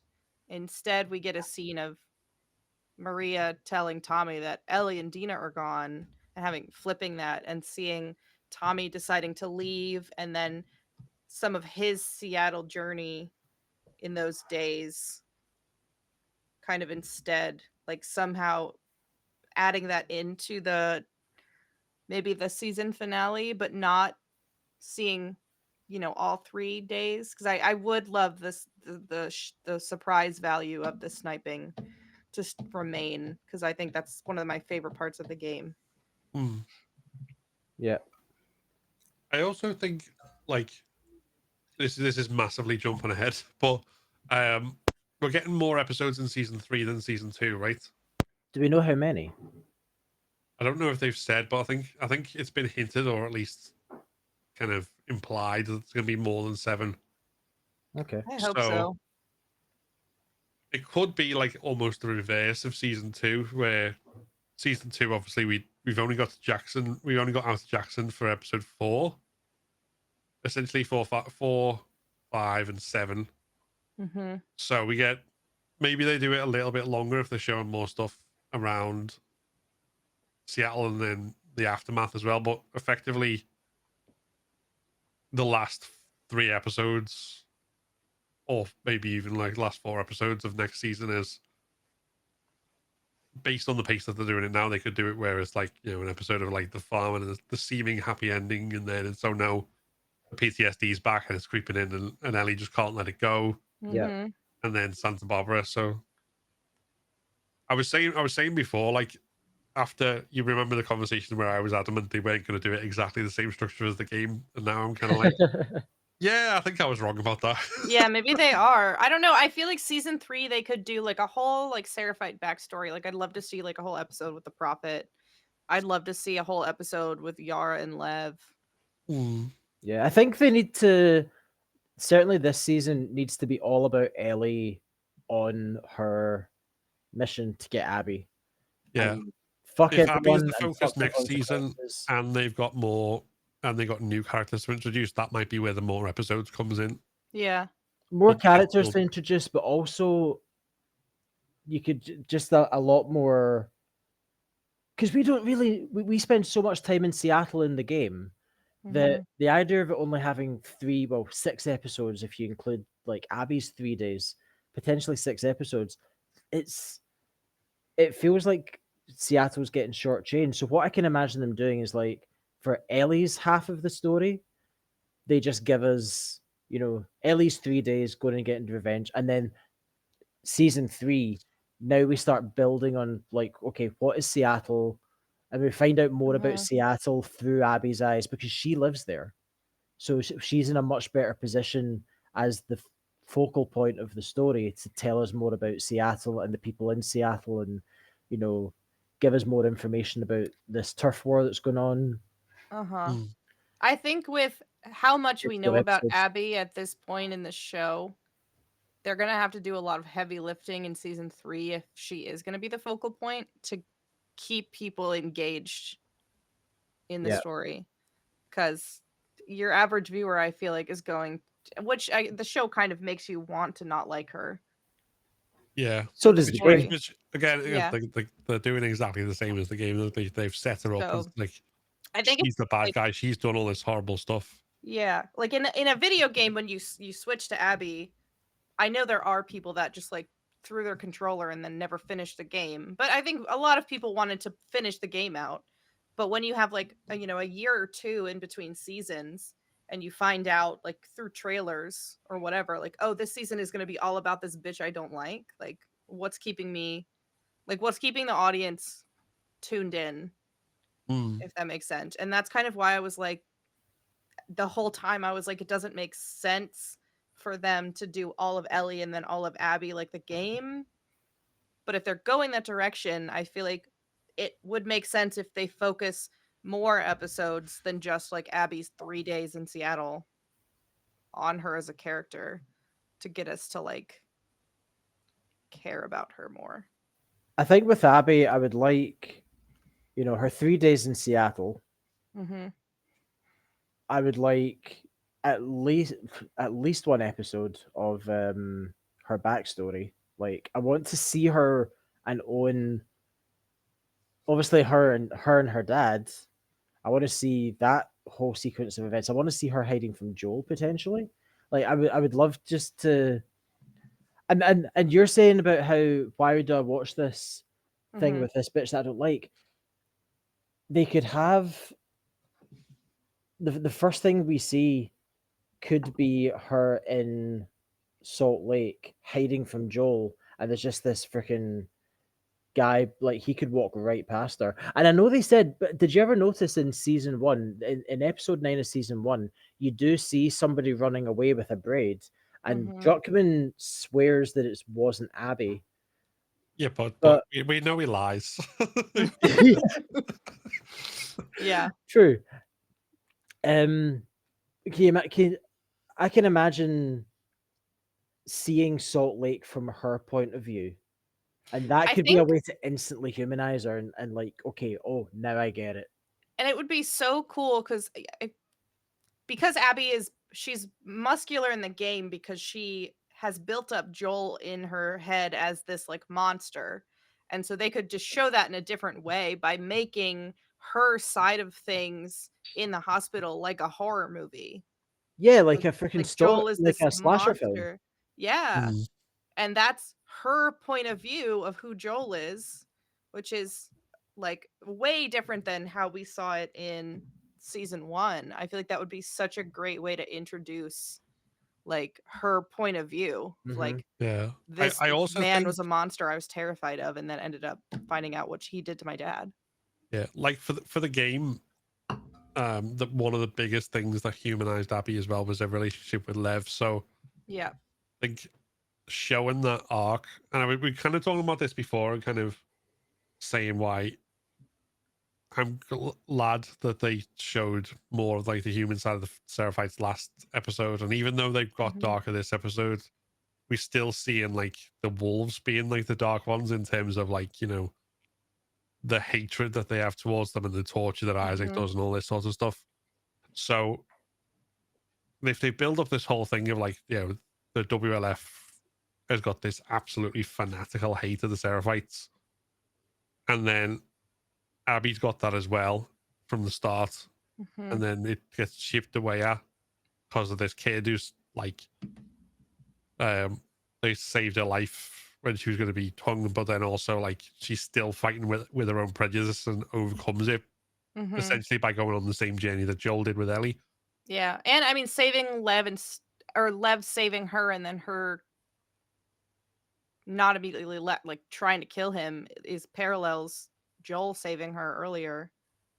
At this time, she can make a different choice with an enemy that Hmm. she's learned to be, or someone that she's learned to be the enemy. Yeah, because I mean, we saw with like the monologue that she gave as well, where she's like talking about, you know, our leader Isaac has this code, and you know, you're a lawless piece of shit, and we know that's a lie. We know all of that's like her Yeah. lying to herself. So we need to see the lies that she's told herself start to like be broken down inside, and then like that's how she questions it. And going, hold on, It'll be interesting, I I mean, think. might be in the wrong here. I need to like Mm-hmm. save this kid and do something. Yeah. I think it'll be quite interesting because right now we see various different situations where the WLF are being horrendous, like killing that group of Seraphites that were trying to run away. The way Isaac treated the Seraphite that he was torturing. And right now we conflate the WLF with Abby. Like if Isaac's doing this, then Abby's like in league with him. And so that'll be another way that they can potentially humanize her is by showing that actually she is at odds with him. She is not in the same place as Isaac is. I want to come back to, because you mentioned earlier, Steve, about like kind of him doing the violent, and you like kind of equated him with Joel to a degree, like so Yeah. like then you hadn't thought about it before. If that's the case, then like because Isaac is effectively a father figure for Abby once her actual dad's dead, Mm-hmm. and like because he's the one who says she can go to seek justice as she sees it. So she's also got this father figure who she sees as like, you know, doing these right things, and obviously is extremely morally ambiguous, doing horrible acts of violence for what he sees as a good cause and protecting, you know, necessary. Yeah. So So how they draw out those parallels will be interesting as well. yeah, just for Brooks' benefit, what I was saying was in that opening scene of this episode Mm-hmm. when they're all in the Fedra truck. Yeah. That moment where Isaac goes back to the truck and throws the grenades in, it was Jeffrey Wright's face. The way he acted that reminded me very much of the same face as Joel had when he killed Jerry. That kind of like that Mm-hmm. kind of he's not even aware.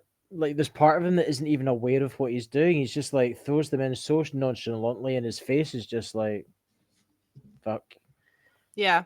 He's not upset about it. He's not happy about it. He's just doing it. Very much like when Joel, and I say when he killed Jerry, when Joel killed all of those fireflies. Yeah. I saw parallels between what Joel did and what Isaac was doing in that moment, and the way that the two of them felt about the actions that they were taking. Mm-hmm. Yeah, they have their own code that justifies their actions. Yeah. For sure. I did love the foreshadowing they did a little bit when Isaac was torturing the Seraphite, and the Seraphite said like, people leave you every day to join the Seraphites, but no one ever leaves the Seraphites. I'm like, well, I guess we'll find out. And I loved the addition of the whole conversation about like, oh, why do we call them voters? And Isaac is like, Yeah. we're mocking them. And then the next scene with Isaac, he's calling the Seraphites scars in the same way. And it's just, I don't know, I loved that part. This whole all the Isaac stuff. I'm like, Yeah. give me more. I was saying earlier as well, I liked seeing like the kid that the Fedra, like that one like kind of green soldier he saves and then is like Yeah. completely radicalized in like the scene is like Oh, Yeah. Yeah, I wanted to talk about him, and I didn't want to talk about it earlier because of spoilers, but now that we're in the spoiler section, I really hope that that guy that Isaac saved and is now a bit of a douchebag, I really hope his name's Danny. Oh, I didn't think about Right? that. How cool would that To be? me he looked like Jordan. I was like, "Oh shit, are we getting Jordan now?" Cuz just like Aye. hair. But I would like that No, a because I whole always thought lot. Jordan was one of the Fireflies. Yeah, I think he So was. yeah, so I don't think it was Jordan, Yeah. but No, I like that I like that idea a lot actually. of it being Danny, yeah, Yeah. that'd I be mean, they focused on him for a Yeah, reason. because yeah. that I think because if the that next time we saw him was in a body bag, like if you know that in day one, whatever happens with Isaac Mhm. and torturing that Scar, maybe he sends that guy out with Owen, and then Owen ends up shooting him. Oh, yeah. I'd love it. Even if we don't see him in the body bag, like if we actually see the altercation that like kind of spares Owen on to go Uh-huh. like I Yeah, can't do anymore, and that guy getting in his face because he's just been like because he says those things. He's like, this is what they deserve. This is good. While that yeah, other guy's kind of like, what the fuck's going on in there? Yeah, that would be because I feel like they've singled him out for something, Mhm. yeah. not just to kind of show Isaac. There must be some like deeper reason for it. Fuck Danny. I'm glad Owen got to shoot him before I did. I'm jealous, rather. I'm jealous Owen got to shoot him before I did. Yeah. Yeah, that also means that he will end up being like a really like, ironically, after all the Danny jokes, like Danny, most important character in the game, he might end up being an actual like interesting pivotal character. Yeah. No, really. Yeah, but Uh, they've already done stuff like that though. They've introduced new characters that have been pretty pivotal, like Kathleen, or like they took a mhm. skeleton called Frank and made him one of the most endearing characters on TV ever. Um, Mm. Yeah, that's true. so why not take a body in a body bag and turn it into somebody you love to hate? Yeah, and plus I feel like once we're in Abby's point of view, I feel like it makes sense to get a lot more of like Owen's point of view in particular if he's going to be like the kind of conscience of the group, like they're like, I'm tired of war and this is all futile and wrong. And it seems to like that point of view does seem very ideologically opposed to whoever this character is. Has anyone watched it? Has anyone looked at the end credits to see if there's anyone called Danny credited? I'm literally looking up the actor now to see if he's on like IMDb or what he's credited as cuz I'm curious if he has a name. Yeah, I don't know if if it his would name be. isn't anything other than Danny, then we right. um hmm doesn't have a lot online.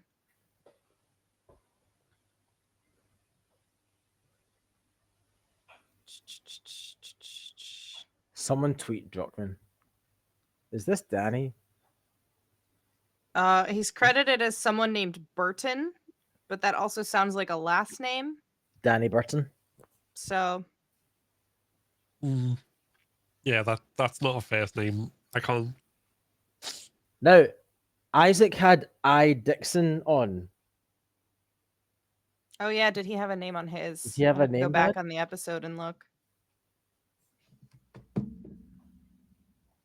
Well, we know what we're I don't doing. know. I was really distracted by Josh Peck.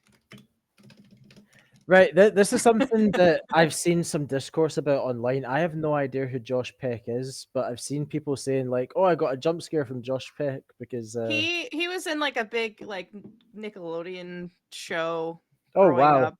So Like, like my generation okay, kind of knows him from the like that kind of stuff. Let's see.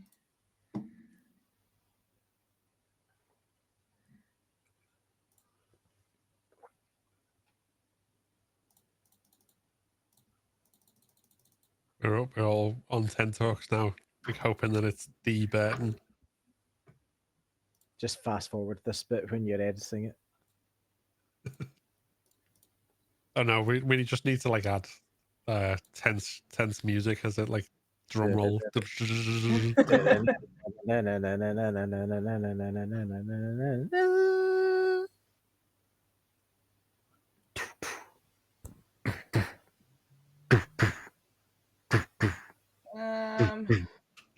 No, it looks like all these, none of they just have Fedra on their vests. Well, if it turns out to be Danny, I will be very happy. I think that would be a great wee nod to the game and also give a wee bit of context to a body in a body bag. Yeah. Or I guess it's under their vests. Is there? Okay, let me fast forward off of the truck. See if I can see it. The forensic detail that's going on now. Frame by frame. Yeah, because the only other character I could like the name Burton is definitely his surname. Like the only other character that springs to mind is Barry Burton from Resident Evil, who is of course famous for the Jill sandwich line and the Master of Unlocking.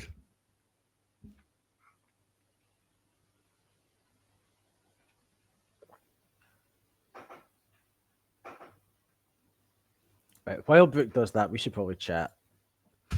Let's move the conversation. No, okay, I didn't see it. It's like all the frames are of him like up here and up, and then off of the truck he has like his gun in front of where his name tag would be that whole time. That's a shame. Boo. So, I just needed... unless I can find some behind the scenes shots. I almost just said, and I'm going to tell you what I almost just said. But because his name's Danny, I almost said, I need the D.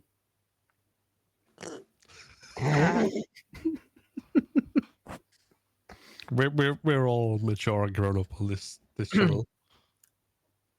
Yeah, all the shots I can see it. I do not make out the name. Here's the thing though, like we don't need to see any more of that character for the rest of this season. And they could introduce him as Danny in season 3. Even if that's not what they were planning on doing. When Craig maybe and someone Neil... from HBO is watching this and they're like, wow, that's actually a great idea. I'll write that down.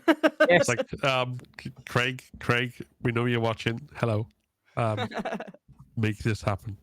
Make this Danny. But yeah, they don't... They could literally... The next time we see that character could be either in some kind of confrontation with Owen or just in a body bag and shown to us the same way that he's shown in the game. We don't... And a lot of people might not even notice that it's the same if people are watching casually and aren't paying attention to who's who. They might think, oh, I recognize his face, but not realize it's that guy from before. But then for us, it gives us a wee bit of, not much of a backstory for Danny, but a wee bit of a backstory. Yeah, I wouldn't be surprised if they showed us the actual altercation and then Owen's kind of like spiral, because I feel like that would make him... We would get a better sense of his internal struggles because we hear about what he did and how he feels, but at the same time, I'm like, okay, you're also gonna like, you were planning on leaving your pregnant girlfriend. Yeah. Do we think they're gonna save? Presuming they do still have her be pregnant, is that going to be saved for the reveal? Like, kind of when Ellie's standing over her corpse. Do we think? Like, no mention of it beforehand. Yeah, I don't think we're going to see any of that. Honestly, like the first time I played that game, I didn't even put it together that was Owen and Mel. And then when it was the reveal, like, oh, she's pregnant, I was like, oh, that's who those people were. That's crazy. Mm. So I feel like them not giving us that information in the first episode is like not detrimental to the overall story, because I personally forgot who all of them were. I think that's maybe part of the reason that they have cut down on the number of the Salt Lake crew, because 8 was a lot to keep track of. Who's dead? Who's not dead? Yeah, I'll be honest. I whereas didn't now- even like register like who Nick was the first. Like you see him like after Tommy's tortured him, yeah. and like then I had to kind of next time I saw it, it was like, oh, he was one of the ones who was like pinning Joel down. It's like Yeah. completely passed me by. Mm-hmm. Yeah, it's having only 5 of them makes it a lot easier to follow. I think. Yeah, and they focus, like, I think playing the game, that's really, you're only introduced to them in the shot in the beginning when they're all sleeping, and then the death scene. So you're not like, and you're not, I personally was not very focused on who else was in the room. I was focused on what the fuck's happening to Joel. Yeah. So Yeah. them focusing more on them and their names specifically, like, makes more sense. Yeah. To do.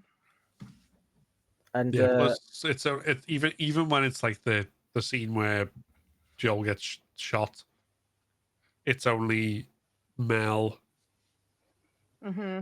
and does Manny shake the?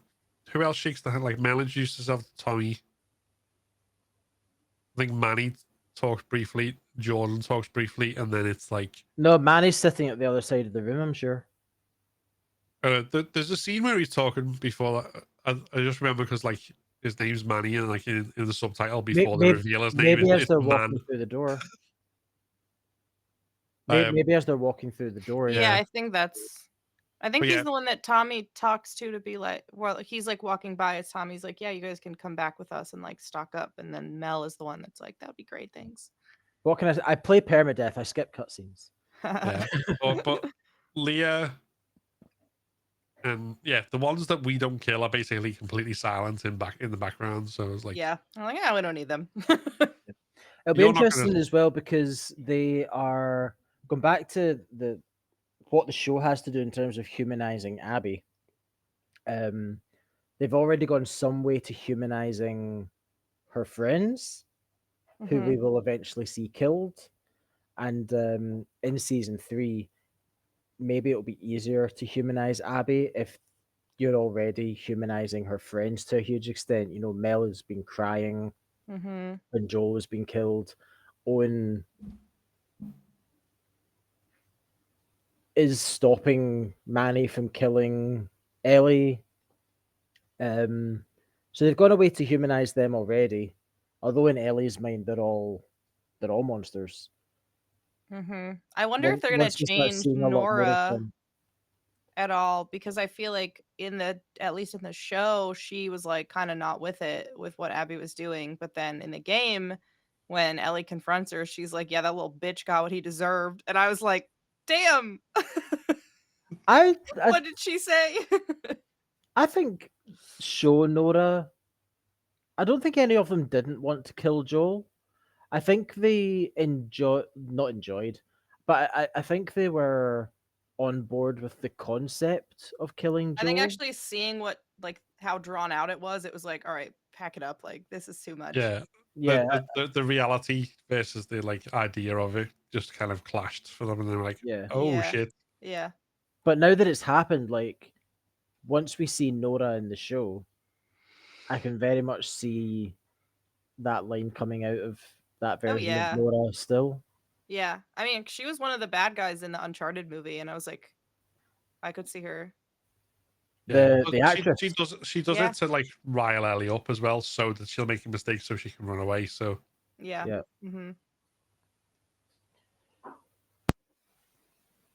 So yeah, but that's obviously I think that's all going to be like culminating next week. We're going to get Nora's final part. How they do it on the TV show as well, how much they do or don't show will be interesting. Given obviously they can't have it like entirely. I don't think because when no one needs to press square, I think having it entirely show Bella's face and nothing else might not be the same impact, but at the same time, showing everything might be too much. So We talked earlier about how, and I think this is how they'll do it. They'll have it where Dina and Ellie will find Jesse, and Dina and Jesse will go back to the theater while Ellie pursues on. But I can also see a situation where potentially Dina and Ellie both get to the hospital, and Dina sees Ellie, like Dina sees what Ellie's doing, and we see it through her eyes, and that's how we connect to that moment in a similar way, potentially. I don't think I that's don't what know. they're going to do. I think the only factor would be like how they're going to portray the spores, because like the whole reason Ellie can be down there is because she can breathe the spore. Like they're obviously Yeah. introducing them next episode, and I think Craig Mazin or Neil in one of the podcast episodes said that there are two like main instances where spores are important to the story in the game, and that they changed one of the aspects, which is now we know that it was how Dina finds out that Ellie's immune, because we found that out in this episode. And he said one of them we didn't change. So And I that'll be think, Nora. yeah, Nora's still breathing in the 100%. spores. Yeah. Yeah, that also makes sense as right, because we were saying if they're doing this as kind of an evolution that they've not seen before, it makes sense that it's somewhere that's been fermenting for like 25 years at this point. So like all the spores have come there because it's ground zero and it's been like building up and building up and building up. Yeah. I think that And then scene that we see in the preview of them talking about how like it's in the air has to be knowledge that is then shared with the rest of the people in the hospital. And so that way, like at the end of the episode when we get to Nora, it'll like come back around. Because I can't imagine Nora would like not know. I don't know. I personally like in the game how Ellie uses that to her advantage, seeing that the spores are a thing. But if Ellie doesn't know, then I don't know. yeah. But I mean, either way, it still gives the shock value for Nora to like see, like, oh, you're breathing spores. Yeah.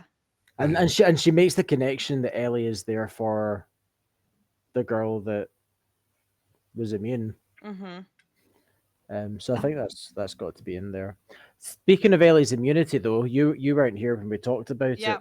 The way that Dina finds out that she's immune, using her superpower to save Dina's life, as opposed to just a broken gas mask. What did you think of that section? Because I thought it was honestly, amazing. I liked it a lot. I think because it really heightened the stakes of, because at least to our knowledge, we don't know, like they know that they can't breathe in spores in the game, but we haven't actually seen what happens to someone when they breathe spores in, but we like know if you get bitten, you're goner. So kind of having that change and Ellie being the one to like get in front of Dina, I think it just added to that whole thing of like Dina realizing I'm gonna have to shoot this girl I love in the face, and then when she realized that Ellie was telling the truth and she is immune, like having that whole like their relationship come together. Like I really enjoyed that. Yep. That whole sequence. I feel like it really added a lot. Yeah, I die for you. I die for you, but that's not what's happening here. I loved that line. No, I was talking, and I'm kind of repeating myself because you weren't here at the time, but I was saying to Phil earlier about how the last time I was on this podcast, which was for episode 1, I was talking about Ellie's superpower. Like in this universe, she has this superpower, which is her immunity. And I would like it if she used it a bit more often than she does in the game. And this was like an amazing example of her using her superpower to do something. Because in the game with the cracked gas mask, she's not using her superpower. It's just that she like it comes into play because she then Yeah. doesn't get infected. She's Yeah. actually making a decision to use it to Mhm. save Dina and to therefore save them both. Yeah. Which I thought was really, really cool. Yeah, because really the only other times we see her use it, one to save herself at the end with the when she's The hanging Rattlers, yeah. in the Rattlers, but then against Nora too. Yeah. So I like that they're adding this. And it feels more realistic that someone who is immune would get bit more than she's been bit what 4 times now, Yeah. and it also Or adds to her like recklessness. Well, she was bit the first time in with Riley, and then yeah, she was bit again by the in the stalker museum. in the museum. She was bit again Oh in yes, episode yes. 2. Yeah, they added that in. I think that Yeah, was to like prove to Tess and Joel like she really is immune. yeah. And then the And then stalker the and then this stalker and time. then now this, yeah. So Yeah. The one when she was bit that proves to test she's immune, she was bit on like a hand or something, wasn't she? Like, was it like there? I th- no, I think that was You Riley. That was you're where Riley got thinking bit. you're I thinking of think. the rattler bite when she No, grabs the but there was rattler. she got bit somewhere relatively obvious for the second. The only reason I mentioned it Yeah. is because we say like the amount of time she's getting bit, and she's getting bit like she's been bit on a tattoo now, like so it's like it's gonna be hard to cover up unless they kind of just say, oh yeah, it proves this, but then it's basically gone. Because if I remember, we never see a scar or a mark from the time she's bit in front of Tess. Like that hasn't like persisted anywhere. I want to say it was like close to her other bite. And that I noticed that the tattoo placement is slightly different than it is in the game. So maybe Yeah. that's kind of a practical reason for the how I can imagine that being kind of a difficult tattoo to place every single day when they're shooting, Mm. and it's a little bit smaller. Especially because Ellie's it's like it not just a wraps all the tattoo, way around. And yeah, and then you have to do like the the burn burn. underneath. Yeah. So I feel like I'd have to go back and watch, but I think it's like semi near where her other bite is. So if she like makes that Yeah, all one big chemical burn to cover it up, because then we see her like carving the bite mark out of her abdomen Yeah. from the stalker. yeah, because it's gonna be hard to cover up the new one as well. Like so, like Mhm. you say, it's over a part of a tattoo, and it's like Yeah. when you see as well, like in the morning, like there's like those chunks that have been taken out. So it's like quite Mhm. grisly. So yeah, unless she's like more chemical burns, more tattoos. Yeah, maybe that'll come into play later of like tricking people into her thinking that she's infected and using it against them or something. Kind of like the Rattler, Mhm. Yeah, whole Rattler deal.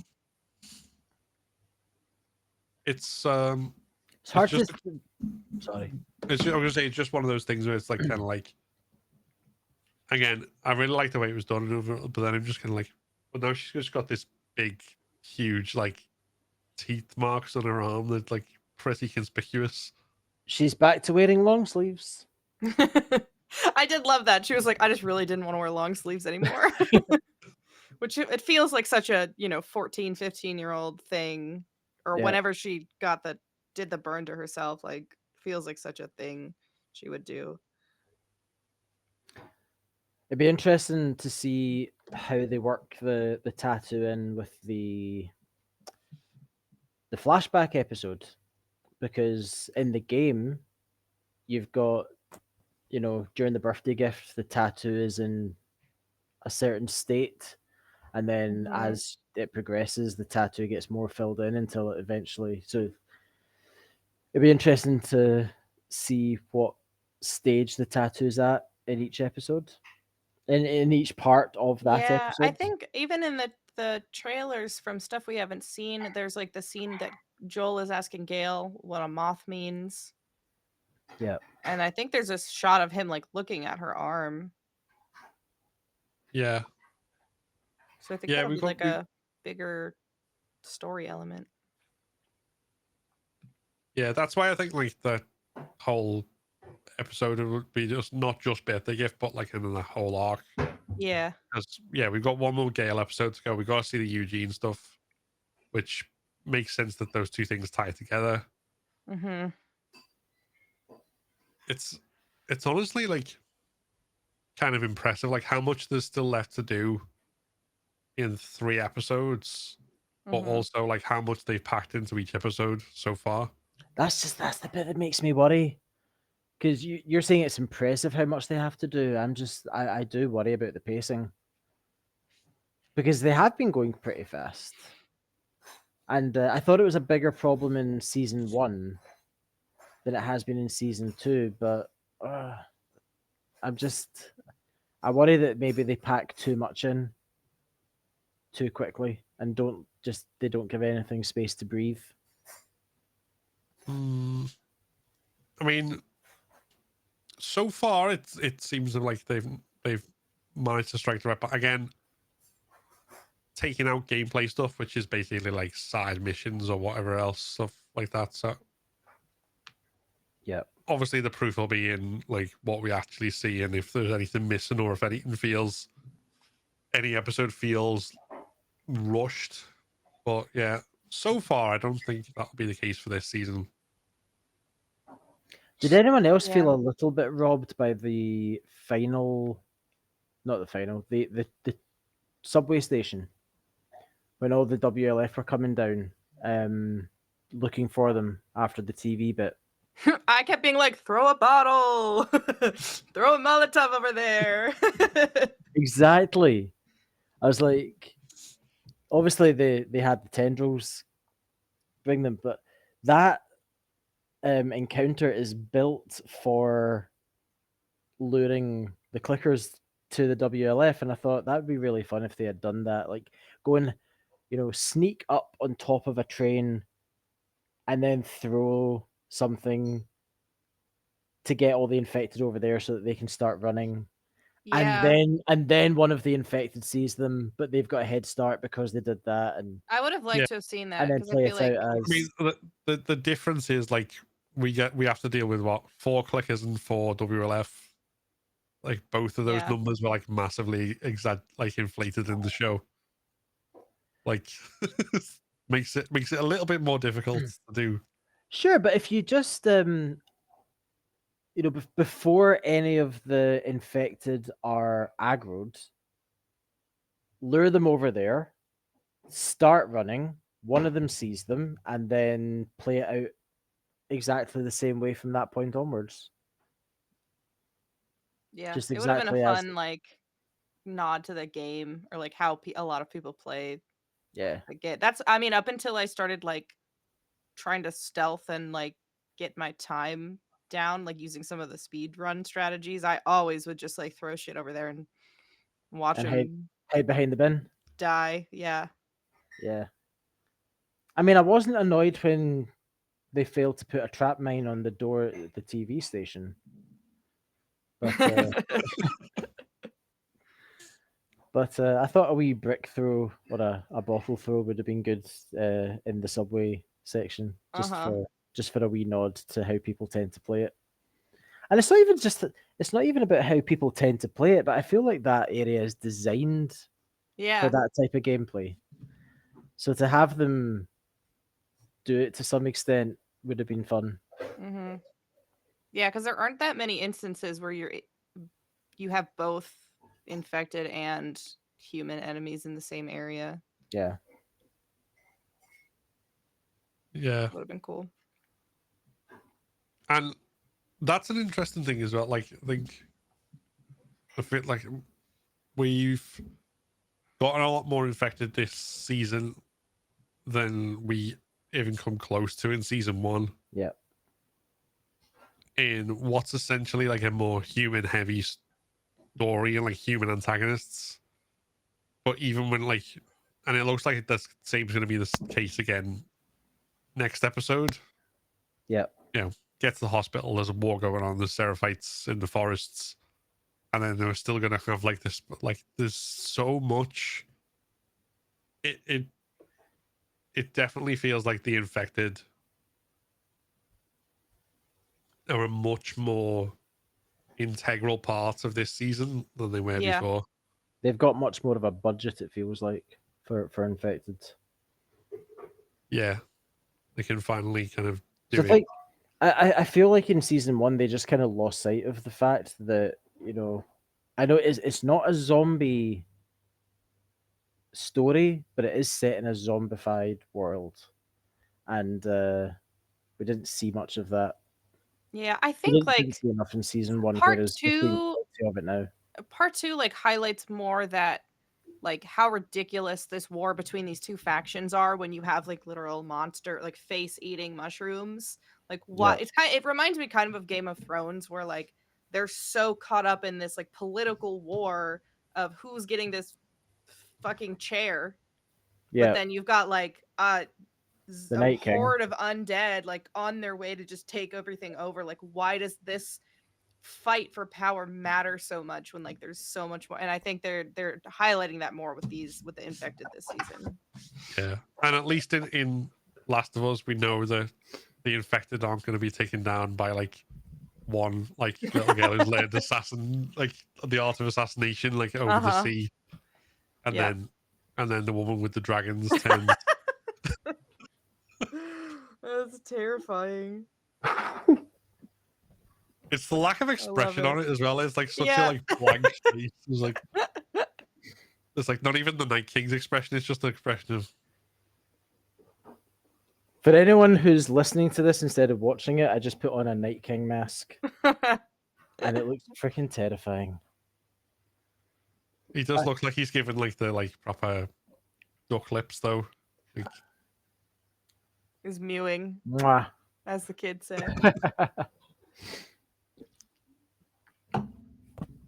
Yes, sorry. You've got the Night King coming, and they're all worrying about a chair. Yeah, it's pretty ridiculous. And you've got WLF versus Seraphites when there's mushroom zombies. yeah, but that's like, I think, I really hope they lean more into it next season as well. Like, I mean, I think I really like what we've seen so far, but how much this is like a almost generational conflict, and like so many people are just caught up in it, like because that's where they happen to have been born, Mm-hmm. Yeah. and then it's just in there. Like, it's going to be interesting to see how they do it. Again, I like what they've done so far, but I want more. Yeah. Me too. I want more episodes. I want more than 7 episodes. Give me a whole episode which is just Seraphite backstory. Show me who the prophet is. Yeah. Yeah. I hope we get that season 3. That'd be cool. I hope we get it in season 3. I hope that season 3, you know, if it does have more episodes, as you guys say, I hope that is to accommodate for a lot more world building, like specifically Seattle world building, because there's a lot of interesting stuff going on there. I want to know who Boris is, and I want to know all the different people that became the Rat King. I want to know more about Isaac, although it looks like I'm getting that this season. Mm-hmm. There's so much that I want to know about that the show has a chance to show me, and yeah, just more episodes, please. Yeah, Isaac's interested in the fact that like he seems to be set up more as like a more constant presence, like a villain almost. Because Yeah.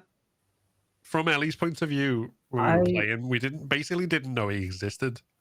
Yeah, I started making this point earlier where Isaac he does all these horrible things, and you conflate him with Abby, and you know, if Isaac's capable of this, then Abby must be capable of it as well. And I think it'll be quite interesting once we do start seeing things from Abby's perspective, where Isaac becomes a villain for her as well. That'll be really, really interesting to see, because then that again, part of that process of humanizing Abby, when you realize that she's not completely in with this guy that's been doing all this horrendous stuff. Yeah, When all through season 2 we've been presuming that she is. him turning against her because she saves Lev, and that like moment where she makes the choice and says, "No, I'm not Well, moving." he turns against her when she goes off to save Owen. Well, yeah, Yeah. but I mean, like, that's when they meet again, isn't it? That's the confrontation they have. Yeah, Like, she rejects her father figure in order to Mhm. save the life of a kid, yeah. which is obviously the same choice as Joel made. And like again, I want to see how they play that out because like the parallels of that have always been like one of my favorite parts of that. And like I say, I think the connection she has to Lev is the thing that humanizes her the most of Yeah. anything. So yeah, but I mean they haven't even like they've got to cast Lev and Yara first. So I think her connection with Lev is what really that's like the biggest parallel between her and Joel. Joel had Ellie, she's got Lev. Mhm. Um,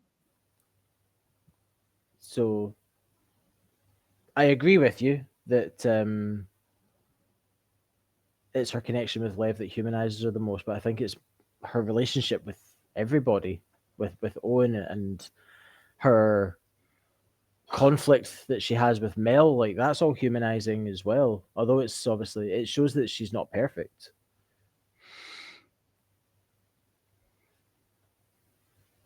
aye, Yeah. You know, it all contributes to the humanization of her. All these different yeah. But I mean, from a aspects. point of view of Lev's a like big one, but you need all the yeah, other Mhm. characters as well.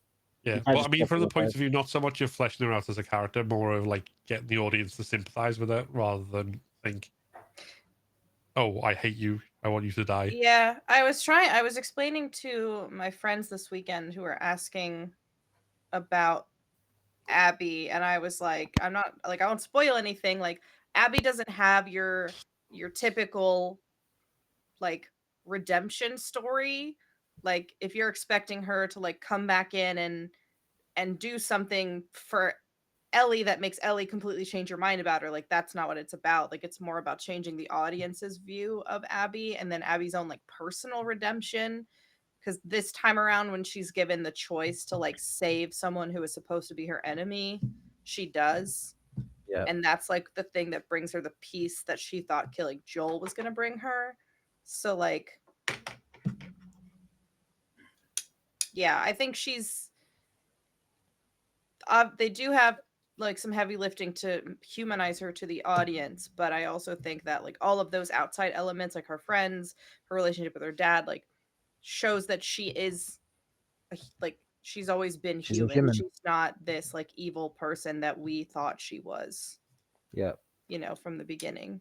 and presumably the when we're concentrating on her, we'll also start seeing what Ellie's been doing in the exact opposite fashion, Yeah. because we'll start seeing Ellie's actions as something that we thought was right and just, and hopefully we start seeing that as oh fuck, Ellie killed.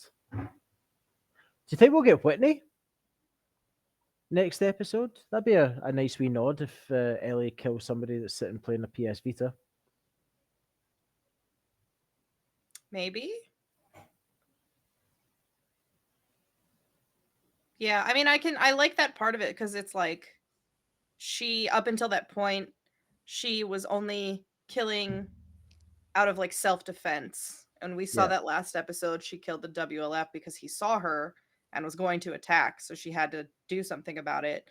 And then she justified killing Whitney because she pulled the knife on her and she was like, "Fuck, why did you do that? Like I didn't want to have to kill you, but you gave me your choice." yeah, So I think that is like it's a slow trip into turning from, justifying it out of self-defense into I'm going to torture this person for information. yeah. Hmm.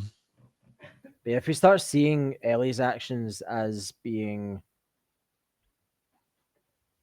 if we see Ellie's actions now as being good, if we start seeing that as maybe not so good, and obviously we start seeing we see Abby's actions so far as being really bad. If we start seeing them as being not, and they kind of bring them into kind of parity, they're making it out so that they're not. They're both just people. They're both imperfect, flawed human beings. Yeah.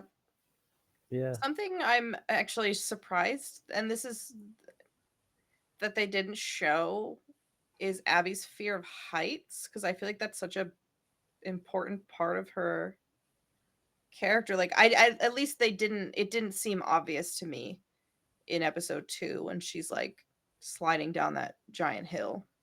It was much more Yeah. obvious to me in the game that she has this, she's this fearless, strong person who's coming after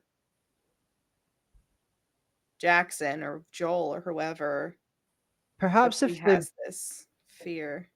Perhaps if they are, they're giving us a bit more of Abby's backstory pretty early on. They don't want to humanize her too much. Yeah, So, maybe. so giving her a weakness is going to humanize her more than perhaps they want to. It's not there. So I think they could lean into that in season 3 if that's the way that they're going to go.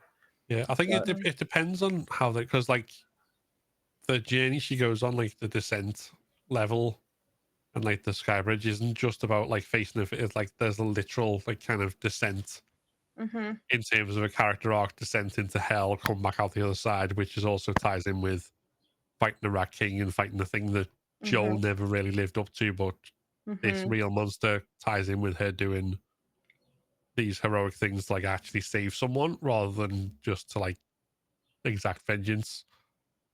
So yeah, there's a lot more. Again, I hope they don't just pass it off as like, oh well, it was a gameplay thing for this and this, so we'll do something completely different. It's like no, it's symbolically tied to a character Yeah. arc in a sense. So And because with even in the flashback with Owen, she cares and loves for Owen so much that she faced her fear and jumped off that Ferris wheel because she thought that he was gonna like drown or whatever. And then so her doing that for Levengara later is like, oh, she's really facing a fear here. Yeah. Just For on what something you she's said there, scared Phil, about. I find that there's a hard line to toe as a fan because on one hand, you're talking about these things that they're passing off as just gameplay elements, but as you rightfully said, these things are symbolically tied to certain parts of. So, like Abby's fear of heights is symbolically tied to her facing her fears, and although it's really hard as a fan because we didn't write it. Druckmann wrote it, and he is okaying all these decisions.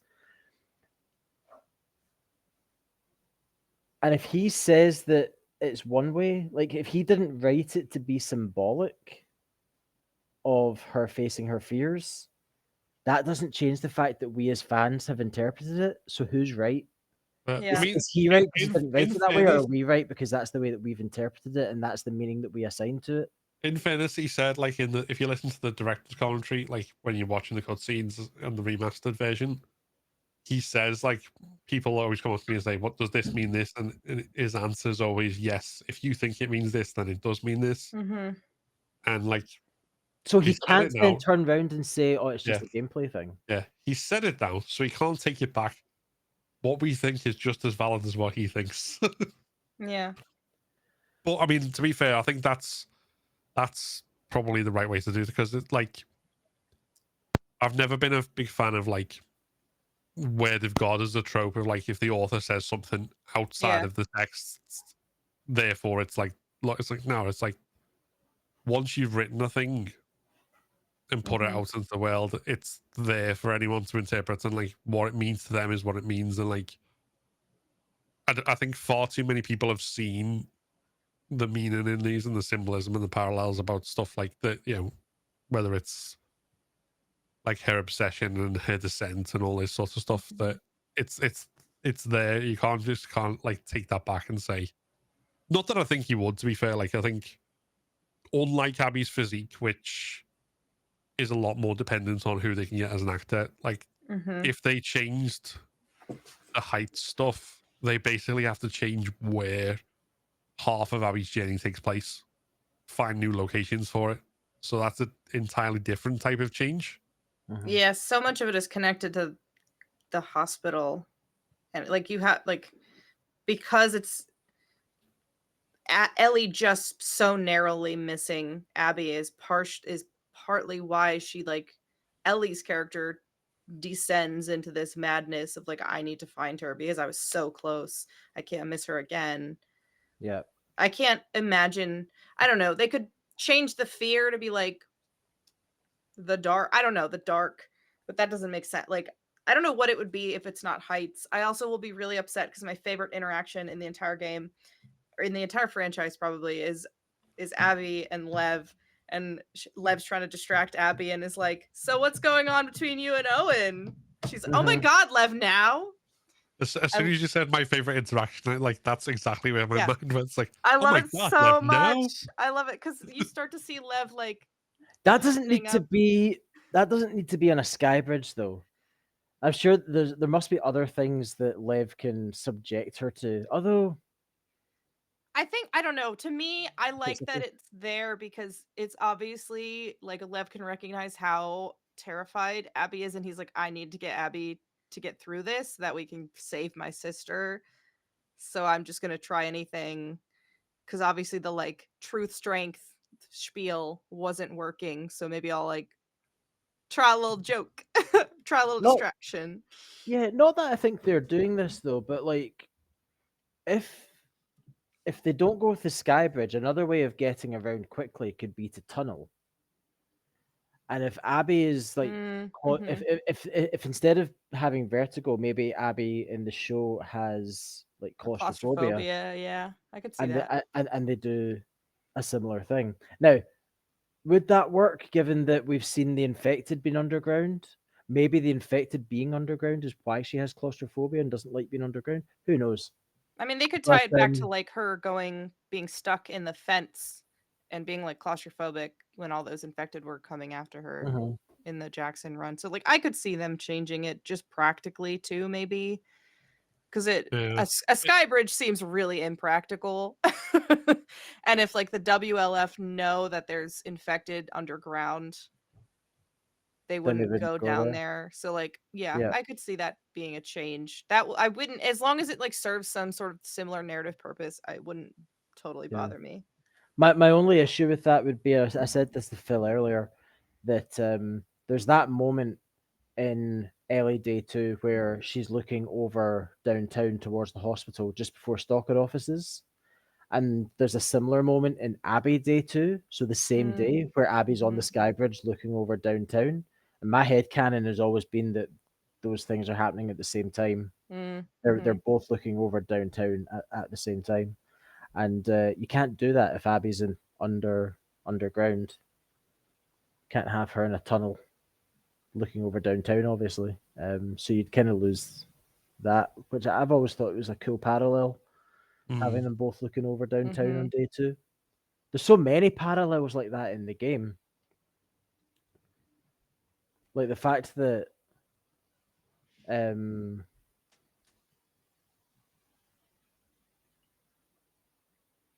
nope, it's gone. Yeah. There's a lot of parallels in the game But yeah, I think, I with the mean, characters and their journeys. just to kind of pull it back, because I think, like, as interesting as this is to speculate, and I could go on, or like, I think we are, like, at this point, speculating what's happening in the next season in 2 years' time. So, A like, year's time, let's be optimistic. okay, well, even so, yeah, a year's time, hopefully.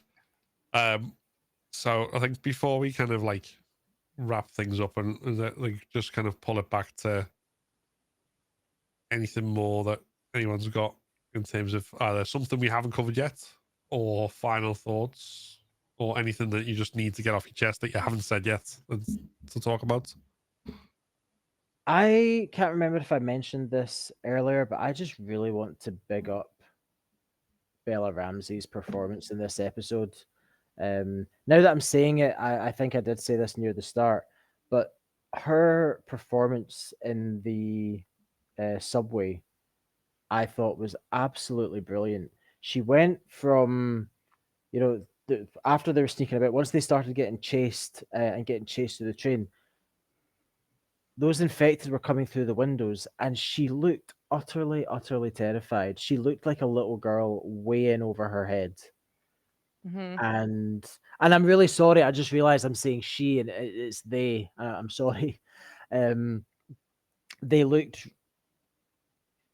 Ellie is a little girl, so I'll say she, given that it's Ellie. Yeah, but I Ellie mean, and Ellie looked that's in. essentially what she is, though, right? Like Ellie is like even the game version, like she's She's a little girl goes way in goes over off her half head. cocked, thinking she'll do this. I mean, Abby Yeah, does Hmm. as well.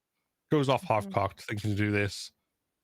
Gets yeah. somewhere out of sheer luck and survives how many ridiculous. It's just like, what the fuck are you doing? For most of this is like, even before we get to like, why are you doing this, and this questionable decision? It's like, where's your head at with this decision making? Yeah. Which is obviously why she needed Dora the Explorer to take her along.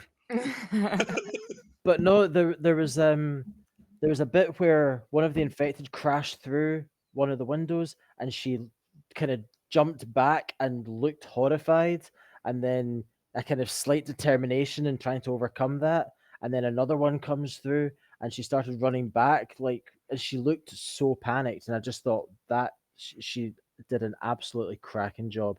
And Yeah, then eventually, when she let the infected bite her, if you look at her face, she's in pain. She's Hmm. wincing. She's wincing while during that time. Um, and then straight into adrenaline mode. Like, fuck, let's get to the theater. Let's there that Hmm. way.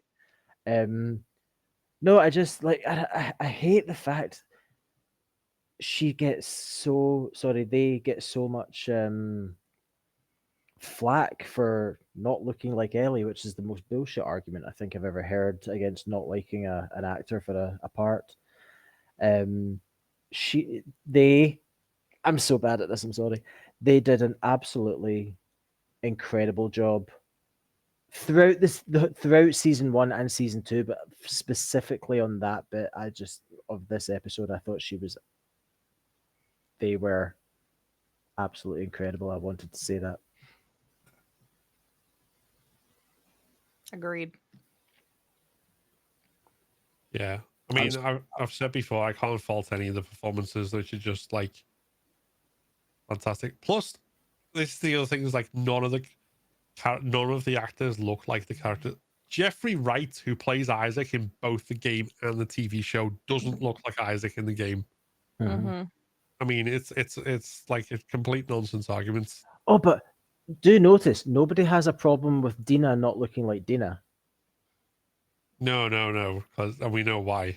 It's, Right? it's entirely fine because she's hot, so it's Which all is funny because that was actually my complaint when they cast Isabella Merced. I was like, she's too pretty to play Dina. Where's my big nose queen? But no, Isabella, I think, is a She highlight for me plays in this episode. she's a highlight throughout the whole season. She plays She's Dina yeah. with a certain level of goofiness, but not too much. See the have we talked much about the guitar scene? not really. Other than like we mentioned it briefly, and I think we kind of moved on after we. Yeah, we really haven't talked. We've talked about everything else. We've talked about season 3. We haven't talked- I feel like I don't have that much to say other than I loved that they focused on Isabella or on Dina so much because you can just see the emotions on her face, like going from like Yeah. I like the finality of like, oh, I am in love with this girl. That's crazy. And she's so good at like the the drama and the comedy, and being able to blend those two things at the same time is Yeah. really good. What I was going to say, the reason I suddenly remembered the guitar scene was because I was talking about her performance, and just like she plays Dina with this like certain level of goofiness, but not too much. Yeah.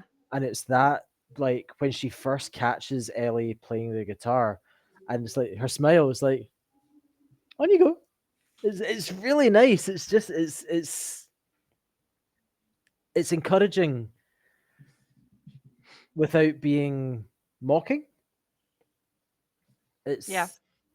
it's, it's just yeah, really nice performance. What else can I say? And I think I can't tell if that's the point where she finally accepted that she's in love with Ellie, or if that was her falling in love with Ellie. I think I it was. think I mean, going by the conversation, like the point she made later about her mum saying, mm, "No, you're only into boys." I think that's like kind of their acceptance and to go, getting over all that kind of internalized. yeah. I think that was like the acceptance, and then when Ellie gets bit, that was like, okay, now I have to do something about it. Now that I Yeah, and I really liked what they did with that scene with because obviously in the game that scene is optional, but it's not optional for people watching the show. Mhm. And I think was it Craig Mazin said so we need to do something with it. I think he said Mhm. that on the official podcast. So Yeah. given that it's not um given that it's not optional for show watchers, we need to be pulling some kind of weight. And obviously, in that moment for Dina, it's transformative. It's a real moment of change for her. Mm. Yeah.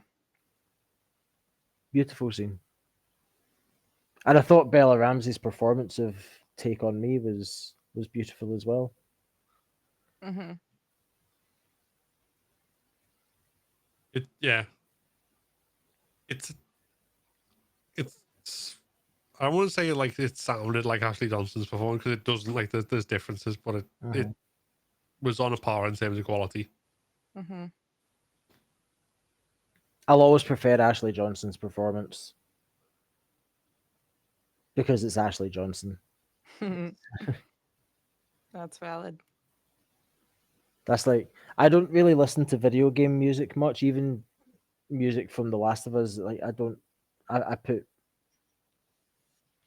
other music on in the car, but "Take on Me" by Ashley Johnson is one of the few exceptions to that rule. Like I love that track so much, which is why I'm so like confused about why I forgot to mention this scene earlier because we went through all of the important scenes. We completely skipped by this one. For why I can't remember, but yeah,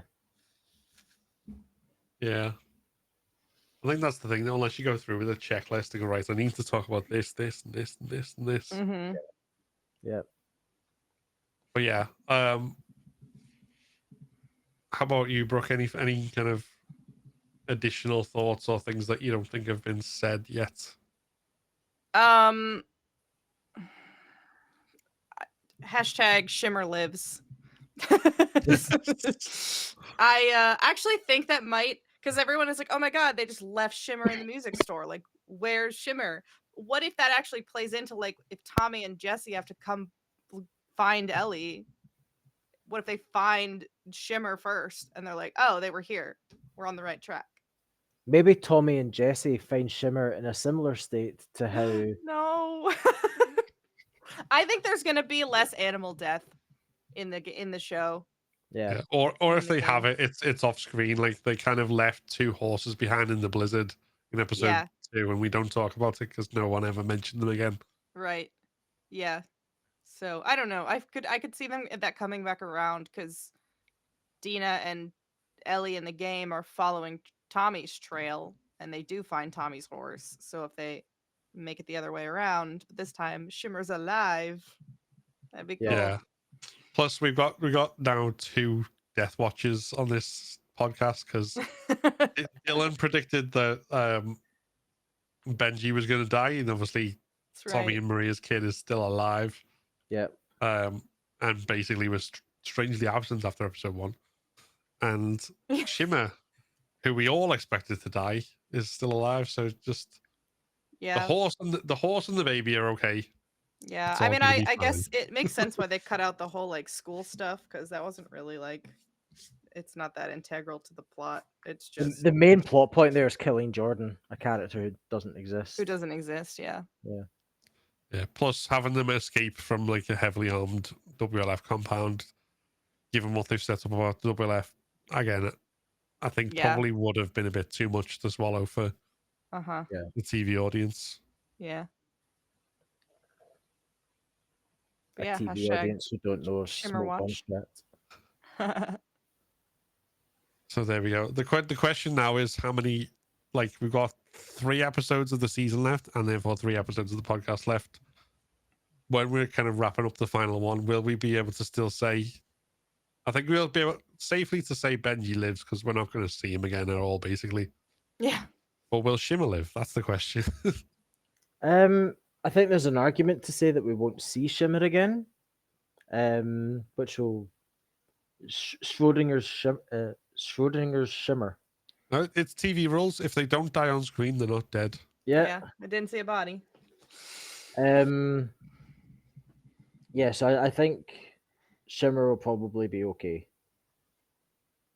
Yeah, or like the WLF will find her and be like, well, we can't waste a good horse, so Shimmer's gonna defect to the wolves. Not by Yeah. choice. Or they end up with like suspiciously like large supplies of like jerky. God, can you imagine if Abby goes out to find Owen on a horse and it's Shimmer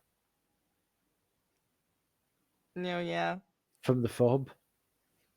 Yeah, we just found this horse conveniently enough. Let's go. It's got this strange mark on it, like The J?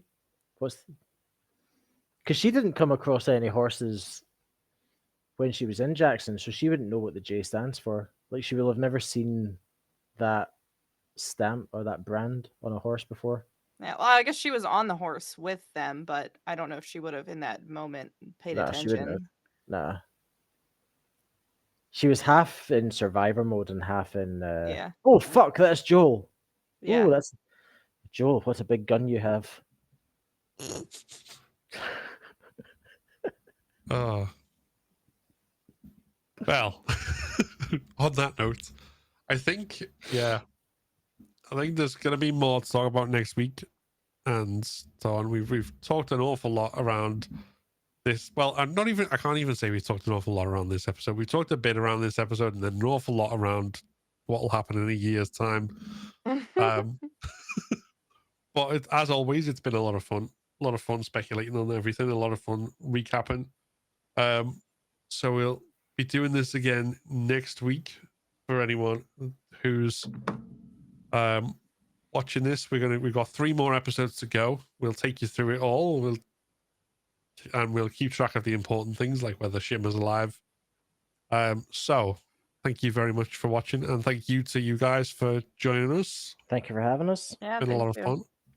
And we will see everyone next time. If you enjoyed this video, then give it a like and consider subscribing to keep up to date with all my content. Like the video that's just popped up, which YouTube thinks you should watch next. This is a Patreon and member supported channel, so if you want to become a member and unlock custom badges and emojis, early access to my videos, and your name in the credits, then click the join button below. Thanks for watching, and see you next time.